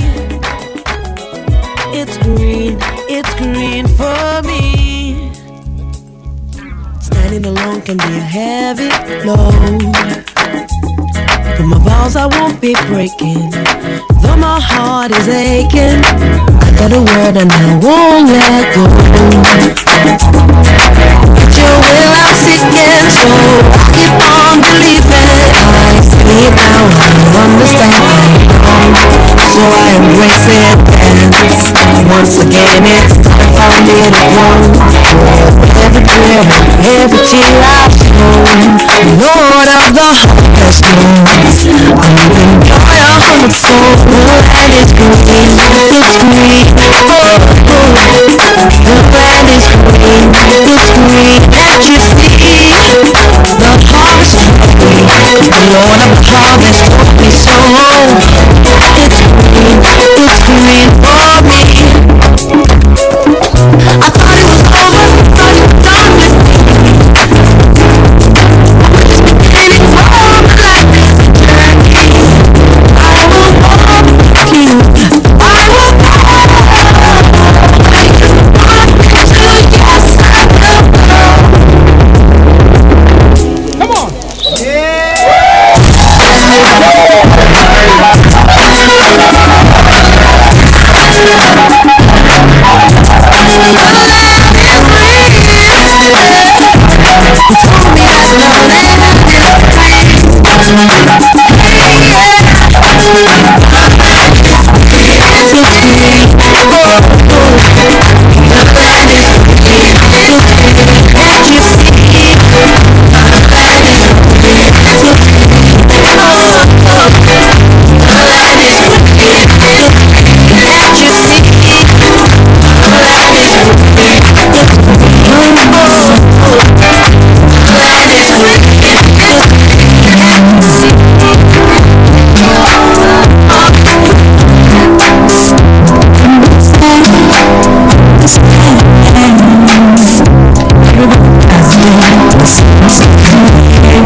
Please do join them.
Distinguished, the way the DG Ops, ready for business, not much protocol. The last plenary, very interesting. I want you all to please sit back. Let me invite Mr. Thomas Olorundare, Commissioner for Insurance. Please do make your way to the table. Mr. Bello Hassan, NDIC, is joining us virtually. He was here and had to leave for another appointment. Mr. Omar Shoaib Ahmed, ED Zenith Bank. Mrs. Titilala Shogolu, the Divisional CEO, InterSwitch Financial Inclusion Services. And of course, the moderator himself needed no invitation to take his seat. Yes.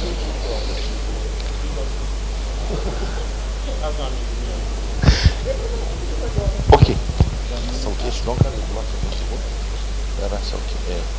Yeah. Thank you very much. Leave it. Don't worry, don't worry, don't worry. And the DJ Anybody who thinks I'm a missus has a problem. Hello? Sound? Okay, thank you. Let's start with this. Good afternoon, and thank you, everybody. We will try and pull all the threads together from yesterday and today and see how we look at two things. One, collaboration, working together, public-private, private-private, public-public, and also, more importantly, drawing from the experience of the people that I have with me. So to get things going, I'm going to start with Mr. Thomas, who, as you've heard, is the chief honcho in the insurance business. When we talk about financial inclusion and then we talk about the rails, usually what that means in most instances is about payments and having the infrastructure for people to send and receive. But we all know financial inclusion is more than that. And usually some of the earliest things we try to work with is managing risk. So my first question is going to go to you, sir. What can we do, looking in the context of financial inclusion, to not just manage, but also encourage their adoption? It's not enough to give people the tools, but we want them to use the tools. So what are some of the things and what can we do to improve adoption? Looking at risk from your angle, sir. Thank you, Chairman of the session. Looks like, okay. I think we are having issues with, yeah, thank you, the Chairman of the session and other members of the panel. I think largely we need to profile the excluded. That will give us and put us in the right perspective to be able to know exactly how to approach filling the gaps. I've often said that looking at the insurance sector, which I'm very familiar with, when you talk of financial inclusion, the meaning is totally different from what it is when you look at the banking sector, for example. Of course, in the banking sector or the money market, as you like it, we are looking at the lower part of the pyramid. In the insurance sector, we have the challenge of even the top level, the apex, if you like, of the pyramid, don't insure. You want to ask why? Because, one, in most instances, they felt that they have probably stored enough value to be able to take care of the future. Whereas the lower level felt that they don't have enough resources to provide for the future. So when we talk about financial inclusion, you must look at both ends. Now, meeting what we can do to be able to deliver on this mandate. It is all about service. Since yesterday we've been talking about technology, it's all about service. The moment and the very moment they see benefits in what you are offering, I'm sure the demand side is ready to key in. So largely the supply side, all of us, most of us that are here, the supply side is the area we need to look at properly. In the insurance sector, for example, are the right products available? Are they available at the right price? Is the distribution process able to meet those who need them where they need them and when they need them? These are questions that we need to answer. And unless we do that, and of course in delivering the products, that is where issue of technology comes in. Sometimes ago, I think about 2014 or thereabout, there was a mass deployment of technology to distribute microinsurance products. I remember a particular company had to shut down its system within 2 weeks because of the large response from the public. Unprecedented response from the public. They don't have infrastructure to cope with the people that responded to that. So, but not too long after that, I'm happy the NCC is here. Between the NCC and the CBN, the deployment of using airtime to pay premium was shut down. Of course, the CBN they have reasons for this. They don't want to create another secondary currency in the payment system. But I believe that all this can be worked on and agreed. And of course, what do you expect? The whole thing just drops. And I think it's an area I believe that infrastructure that is going to promote and enhance the payment system is what we need most to be able to jump into the financial inclusion system and be able to meet the mark. For now, I will stop at here. I believe as we proceed, I'll be able to probably speak more on this. Thank you. Thank you very much. And you're leading to the next question, which is for Titi. You talked about infrastructure. I know IntoSwitch has been in the infrastructure provisioning business across a whole range of opportunities, services, and technology, and for quite a while too. So my question is, what have you seen about adoption? What can we do to get a lot more adoption? You are in the super agent space, you're in the payment space, you are in a lot of the, what they'll call the fintech space. What have you seen, and what can we do to improve adoption? I want to believe technology for you is a given.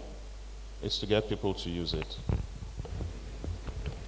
Thank you very much. I think we need to take a holistic approach to ensuring that people are financially included. Yes, technology does exist, but we also need to look at how people can be financially empowered, economically included, in order for us to achieve the numbers that we want for financial inclusion. There's success stories that we have built in various localities and various communities. How can we amplify those success stories to the people that are in the highly excluded areas, so that that trust element, like we saw in the video that the agent alluded to, can be broken, and such that adoption would be better off. There are incentives and subsidies that will be required to go into the highly excluded areas, so that we can improve the agent viability in those locations. We've seen that the economics in some of those locations may not be viable enough for operators. So how then do we ensure that in order to get people in those localities to be financially included, what incentives we put on the table to assist operators to go to those locations? KYC is another important aspect towards onboarding agents on the network. We've seen that one of the requirements is proof of address that they need to provide. Proof of address also means that we normally would send people into the field to verify those locations before they're onboarded as agents. But how can we do that more effectively in terms of digitizing processes and systems in order for us to be able to onboard quickly? Innovation is another aspect. Today, cash out is the most predominant service at the agent location. Cash out typically is done with the use of debit cards and prepaid cards. But what other form factors are there in terms of USSD is catching on pretty much, but the use of biometrics and other innovative ways so that we can push adoption. Thank you very much. We've looked at infrastructure. Umara, same question to you, but now around products. EFINA says financial institutions are not developing products that are very acceptable to the financially excluded. I don't know if you agree, and if so, what should we be doing better there?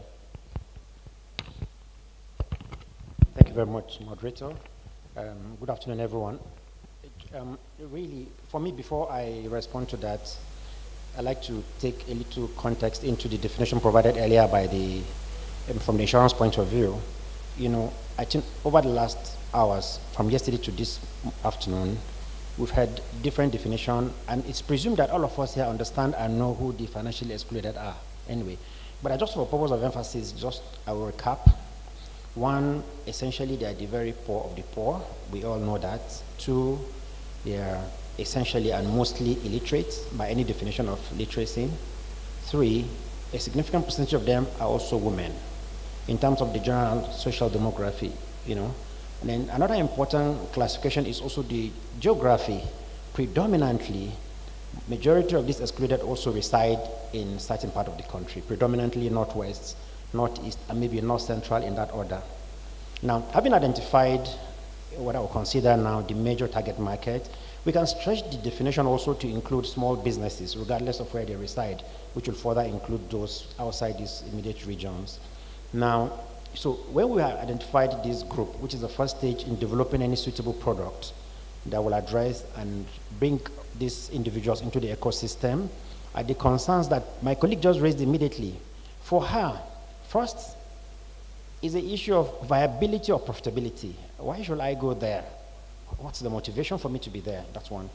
Two, she also has concern about identity in terms of proper KYC, even where you extend the business through agency. So these are the concerns first. Now for me, from a bank point of view, before we develop a product, these are the concerns we're going to look at and try to address. But all these people within this space, the challenge is not just financial inclusion. We'll have to define the level at which we'll integrate it into the ecosystem. Majority of these people, what they need by proper definition is not really financial assistance in the true sense of it, in terms of lending, insurance, and all that. What they really require primarily at the entry level of the ecosystem is just the provision of basic financial services, cash in and cash out at that primary level. So it's not about the sophistication of the product, but the utility of the product. So for us as a bank and other enablers and service providers is what are we designing?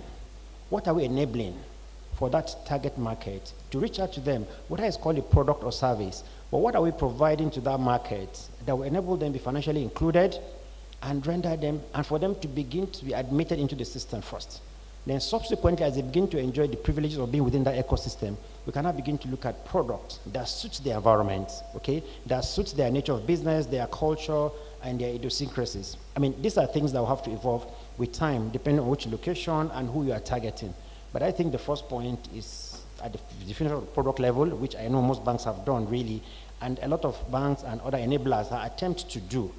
But I'm putting this in context so that the development and the evolution of that product should be systematic and deliberate in such a way that you first bring them into the system before you begin to introduce them into other sophisticated products. Thank you, sir. Thank you very much. And I want, and this is my own personal opinion, I want to tweak your definition of financial exclusion. And it's a combination of what Titi said, that for you to have financial inclusion, you need to have economic inclusion. And you've talked about people who do not have access.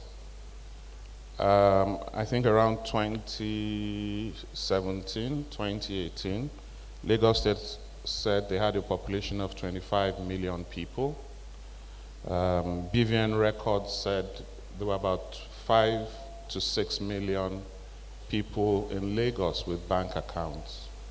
So if we're looking at access to financial services that people are using, a population of 25 million, even if it's only half, 12.5 million, Lagos itself has a significant number of financially excluded people. And so the concept is not a village or a rural thing. It's about having the access and less about location. I will come back to the banks. I like to pick on them. But I don't know if the MD of NDIC is online. Thank you. So I come back to the regulator. One of the concerns in terms of risk for them is the possibility of losing their money. You have a lot of people offering services, but the concern is, if it's under my pillow, the money, I know where it is and I know it's safe. What can we do to, one, improve perception, and two, to better help them manage risk? Because many of these are licensed financial agents. What are your views?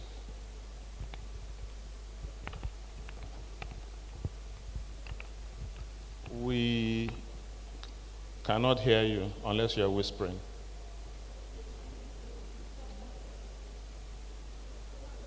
Not yet.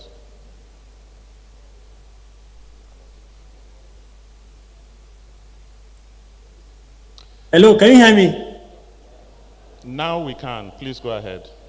Okay, thank you very much. Good afternoon, Chairman and other co-panelists. Sincere apologies. I had to just rush out to attend to an urgent issue, and I couldn't come looking at the traffic around that place. Yes, like you mentioned, in any transaction between entities, there's always the counterparty risk. That is the risk that one of the parties may not be able to honor its obligations. And we have to do everything possible to make sure that that counterparty risk is addressed. It is even more desired that we do the needful, especially when it relates to people that are financially excluded. So in my opinion, the counterparties for the financially excluded are largely POS operators, microfinance banks, primary payment service banks, and similar financial services providers. And the counterparty risk that will usually arise from this is the inability of the excluded to access his deposits due to issues like fraud or dealing with illegal operator or identity theft of the excluded or compromise. And for us to be able to manage this risk appropriately, I believe appropriate regulation and enhanced supervision is required to ensure that there is compliance with extant supervisory provisions, such as liquidity, security, that is end-to-end encryption of the transaction, issue on cyber security, limits on the transaction, and also to ensure that those providers do not engage in prohibited activities or transactions. And I believe also more importantly, consumer education is very important so as to reduce instances of identity theft and compromise, and also to enable the consumer to be able to identify or differentiate between genuine or licensed operator and illegal operator, because it's very important. And also the issue of failure of those service providers. So what needs to be done in addition to that is to assure the excluded that yes, adequate measures have been put in place to safeguard the system through regular sensitization and enlightenment. For us in the NDIC, we always tell banking public that the NDIC is there to protect their deposits and ensure that they are paid the maximum insured amount in the event of that licensed deposit taking institution being unable to pay the depositors or to meet its obligations. We also recognize the importance mobile money services played in accelerating financial inclusion. And that is why NDIC has come up with the concept of pass-through deposit insurance, where we insured individual subscribers to mobile money operators, not only the mobile money operator itself, but because we know mobile money operators, they have a pool account in a bank. So instead of ensuring that single account that the mobile money operator operates, we go ahead to determine all the subscribers and extend deposit insurance coverage to all the subscribers to those mobile money operators. This is just to engender confidence, because we believe confidence is necessary if we are to make substantial progress in the area of financial inclusion. Thank you very much. Thank you very much. So now, the reason why I'm sitting in the middle is regulators on this side, private sector on this side. So we will start with private sector. What more can the regulators do for you? Okay? And any last words? So Titi will go first, Umaru will go second. Then from this side, we will get the response of what can the private sector do better, and we'll end it there. So to you. Okay, I think some policies perhaps need to evolve. Yesterday we spoke about the low access to credit and credit not being enough. I think some of the licenses or licenses for some categories have excluded or prohibited loans from being given out. And we've established that credit would be a viable form to accelerating inclusion. So that's something that we may want to look at in terms of policies being evolved. Another area would be in the area of providing products with compelling value propositions that can be tailored to meet the needs of the people, would be my steer in terms of what the regulations can assist us with. Yeah, I would add a little. First, I mean, from a regulator point of view, at the CBN level, we need to continue to see policies that will drive growth and more participation within the ecosystem. We also need to see regulators, other regulators within the system to encourage innovation and remove barriers. We also want to see institutions where, you know, well, from us operator side also, we need to be solitude, we're not too selfish. Profit motive is important, but at the same time, we need to also be part of the national discussion. The switches, the fintechs should also be more innovative and churn out custom and design products that will meet the need of those disenfranchised. I also speak from my personal experience when we're talking about products. You know, the truth of it is that we have an experiment in my bank where at the next level of financial inclusion, we attempted, some kind of lending, what I consider unsecured, and targeted at the low of the society. And what was amazing was that one, that product line for us was profitable. Two, success and payment rate was incredible. We just concluded that, look, truly and honestly, poor people are more honest in a way. So it has worked for us, and I think so. The motive, even if the motive is profitability, I'm sure it's profitable. And most importantly, because of the size, the huge size of that market, it's issue of number. If we can drive the volume, the money will come. Thank you very much. Thank you very much, sir. Yeah, I think likely it's good from what we've had between yesterday and today. Let us sustain what is working. Good enough, the MMOs, the involvement of MMOs in the payment system, I think it has to be enhanced as much as possible. Then, of course, the MNOs, I want to use this platform to plead between the NCC and the CBN to help us quickly resolve this issue of payment with airtime. It will make it the game changer. It's going to make a lot of difference in the insurance sector. Whatever you need to fine-tune, let us fine-tune it. It's going to help us a great deal. Then, of course, sensitization. It is a collective responsibility. Both the operators and the regulator must invest in public awareness. That is going to help us move to where we are to achieve our target by the year 2025. Thank you. Thank you, sir. MD NDIC, what would you like from the private sector, and any last words? You are again muted. Can you hear me, please? Yes, we can. Yeah, okay, thank you very much.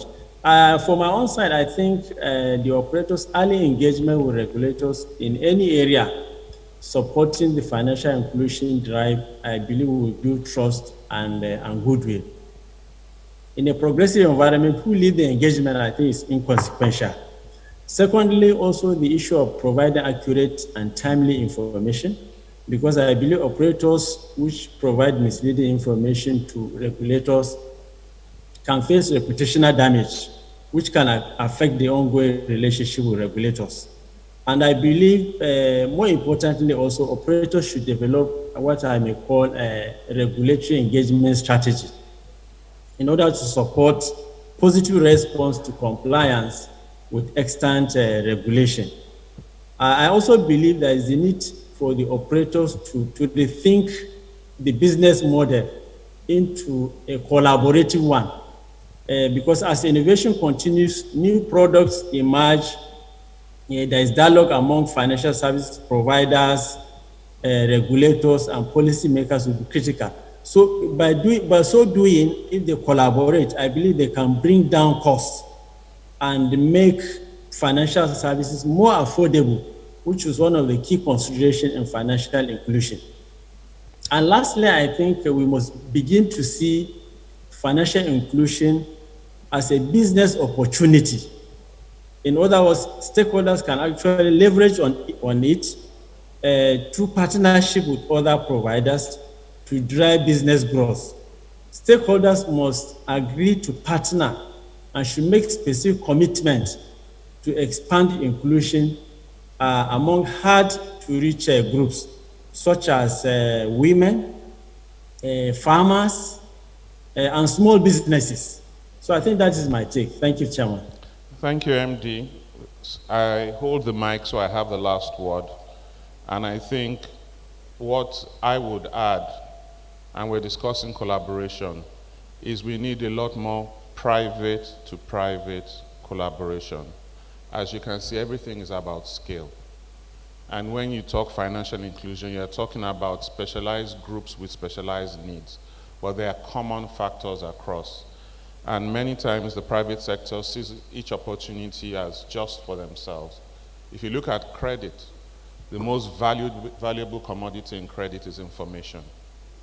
And being able to work together, gather and synthesize information across would actually help everybody and not just one person.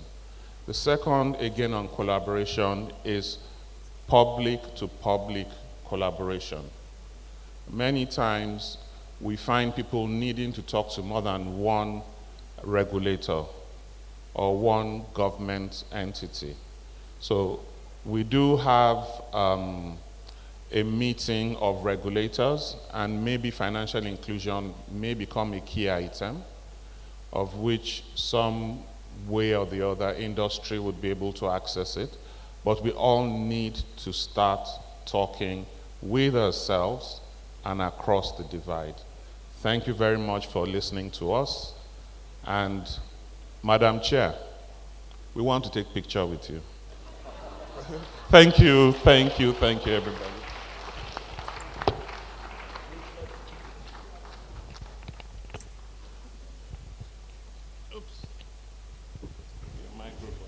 Digital operations will make life so easy.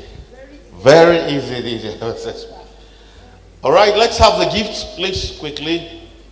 And again, I will borrow the words of the DGFSS. They do deserve another round of applause.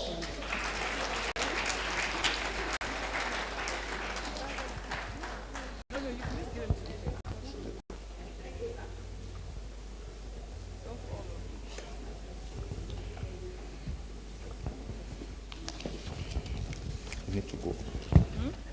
You need to go up because we are wrapping up.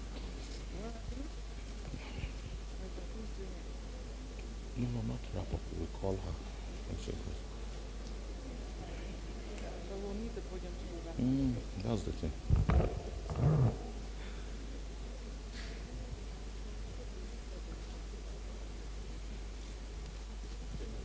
Thank you very much. Let's put our hands together one more time for them as they make their way back to their seats.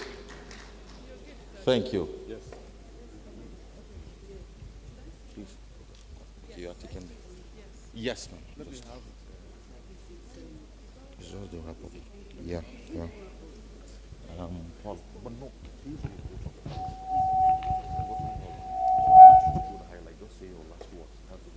Yes, ma'am. Then you can call them, yes. Okay, we've fast come to the end of this very, very inspiring 2 days. I hope you learned a lot. There was a lot of information. There was a lot going on, and I think for the next few days, we will still be reliving all the important concepts that we learned. I hope you made connections. Certainly I did. As a policymaker, it's always very difficult for us to come out and just network and just talk. And this conference gave us that opportunity. I want to thank everybody for staying. There's so many people in the gallery. This is a Friday, and I think it's amazing. It speaks to our commitment to this subject. We still have a full room. So that's the wrap up. Something like this takes the work of a lot of people. Forget that, I keep coming up here. It's a battery of people that worked on this. And if you just indulge me, I wanted to call them up and let them take a bow. Can we do that for 5 minutes? Okay. So committee members, can you come up, please, smartly? Without any bags. I see people having handbags and all of that. Just drop your handbags, come quickly. Committee members are just alone, faster and smarter, like DJ said. It's your moment of recognition. And if you can't get up, you can stand down as well. There's space on this side. All right. Director of Development Finance, is he here? Down. So let's also have a line here. Let me think about it. There's space there. Stretching it. Who are you looking for? You can see, this is not half of us. I think we're about 80 people put this together. These are the amazing people that put this together, and on the count of 3, we take a bow or we curtsy.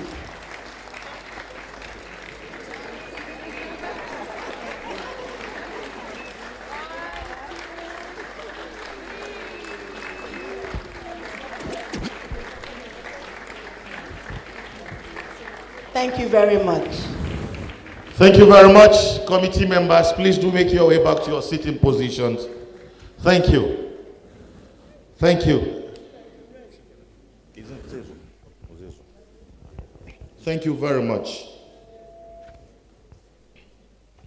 All is well that ends well.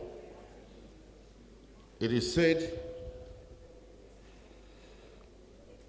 this conference has been one like no other. This conference, it's yet another demonstration that a dream you dream alone remains a dream, but a dream shared with others becomes a reality. We have, through this conference, not just achieved the intendment of deepening discourse on financial inclusion, but we've also demonstrated the outcome of working together under an effective leadership. The Deputy Governor of Financial System Stability can be filled with pride, not just at the quality of the organization, but that we were able to demonstrate to the world the irrepressible Nigerian spirit once again.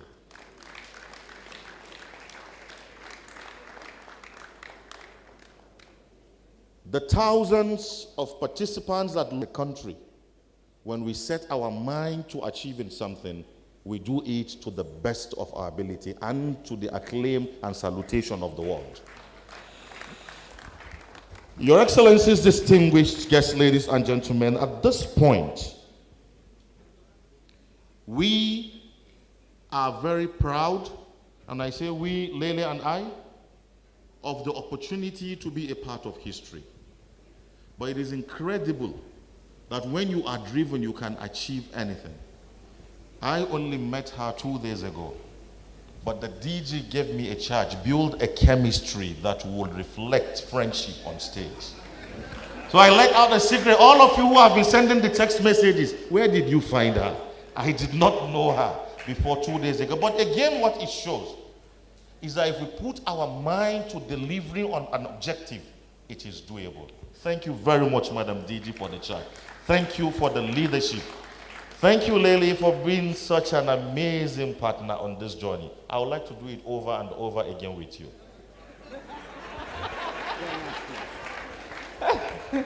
Thank you, Mohammed. The honor has been all mine, and I'd like to thank the Central Bank of Nigeria for the opportunity, and thank you to the audience for vibing with us for the past 2 days. I've definitely learned a lot, and thank you again for having me as your co-host. Thank you.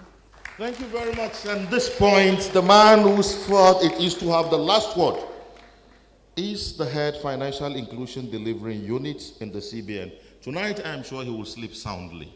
Dr. Paul Oluipe, Doc, please come and have the vote of thanks.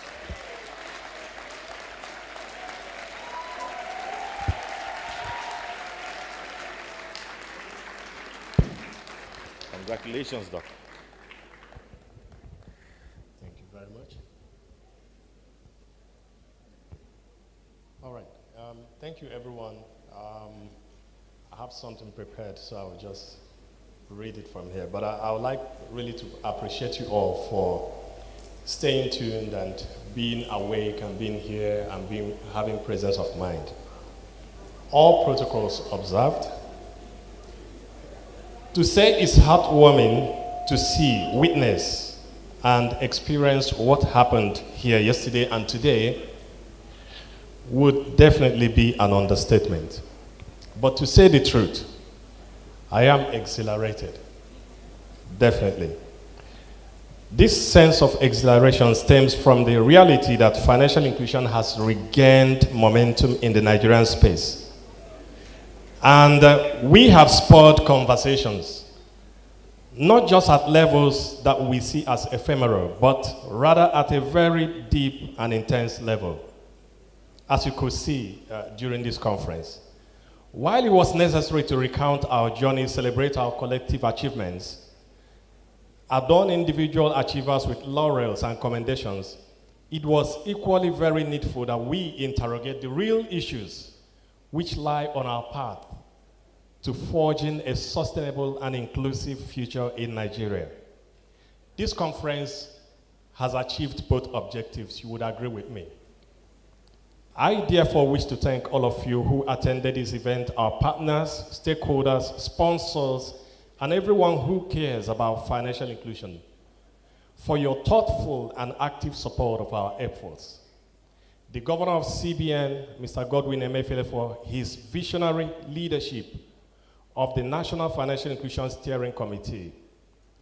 I wish to thank the Deputy Governor of Financial System Stability, Mrs. Aisha Ahmad, CFA, for her unrelenting support and leadership of this space, both in the CBN and at the national level through her chairmanship of the National Financial Inclusion Technical Committee.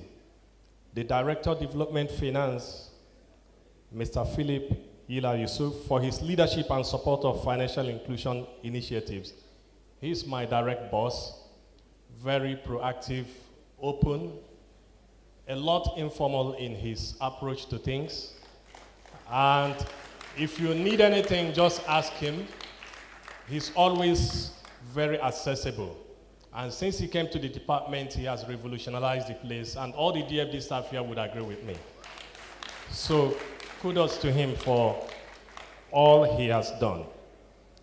And then the financial inclusion working groups, the financial inclusion state steering committees across the 36 states and the FCT, we have a very grassroots reach. And also all the departments in CBN and all our stakeholders in other agencies that have been working assiduously to extend the reach of financial inclusion in Nigeria. And then to the conference organizing committee, thank you for making this happen. Your hard work really paid off. To our online champions who kept this conference very engaging, I say thank you. And to the nominees and awardees, thank you for being a part of this.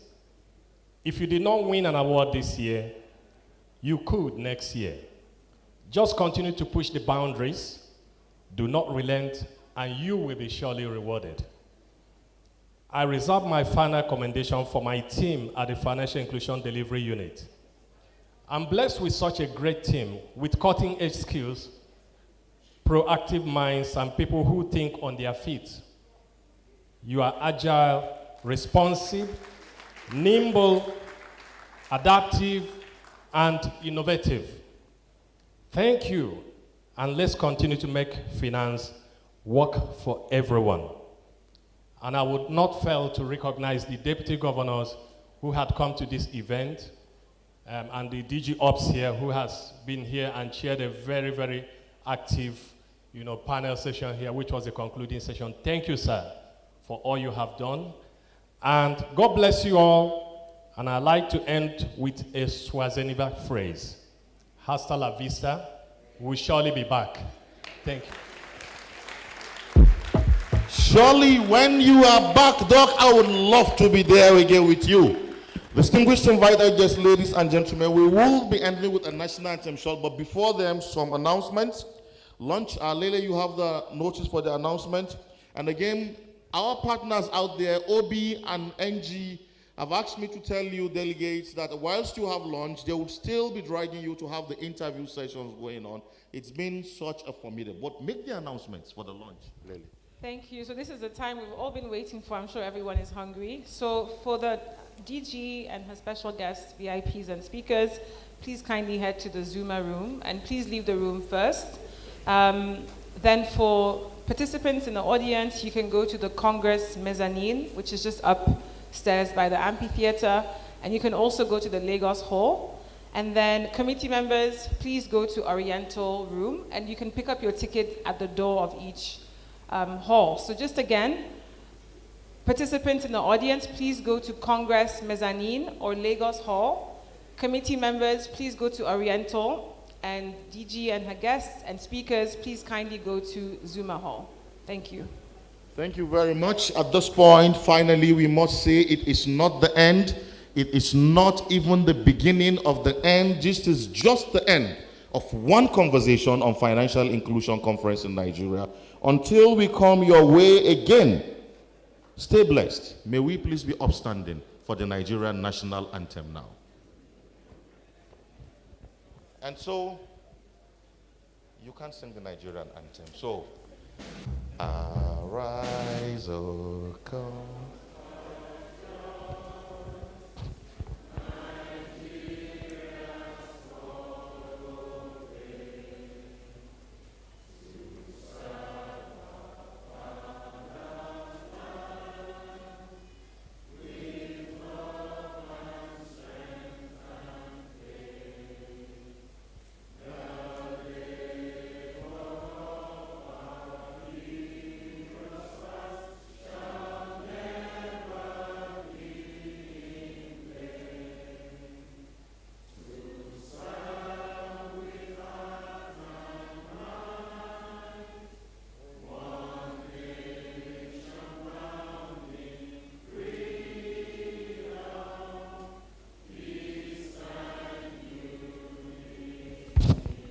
Thank you very much. DJ and I guess you will please leave the office. Congratulations, everybody. Congratulations, Nigeria. Congratulations, DGFSS. You pulled it through. Enjoy the rest of the day, delegates.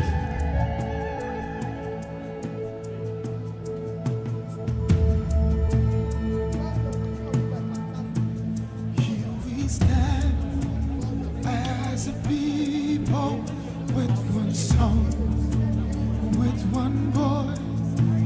We're a nation undivided and poised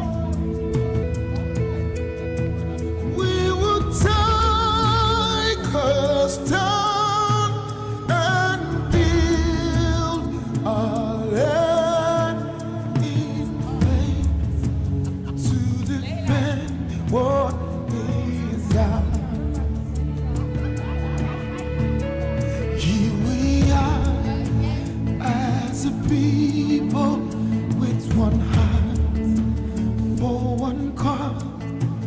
We're determined to rebuild and restore.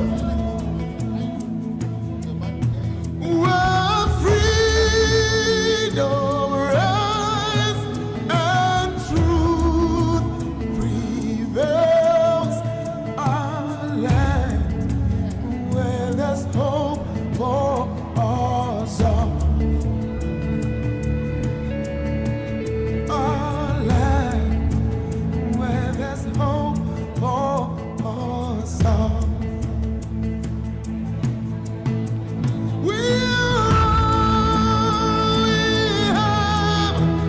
We'll defend our land.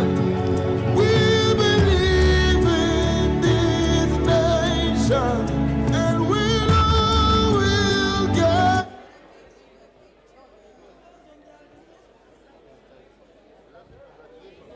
We'll defend our land. We believe in Nigeria and the promise she.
Of the theme for the conference, closing the digital part of the demographic and the target audience. Yeah. Now, how realistically can we close those gaps? Not just from the financial literacy point of view, but from the digital literacy point of view.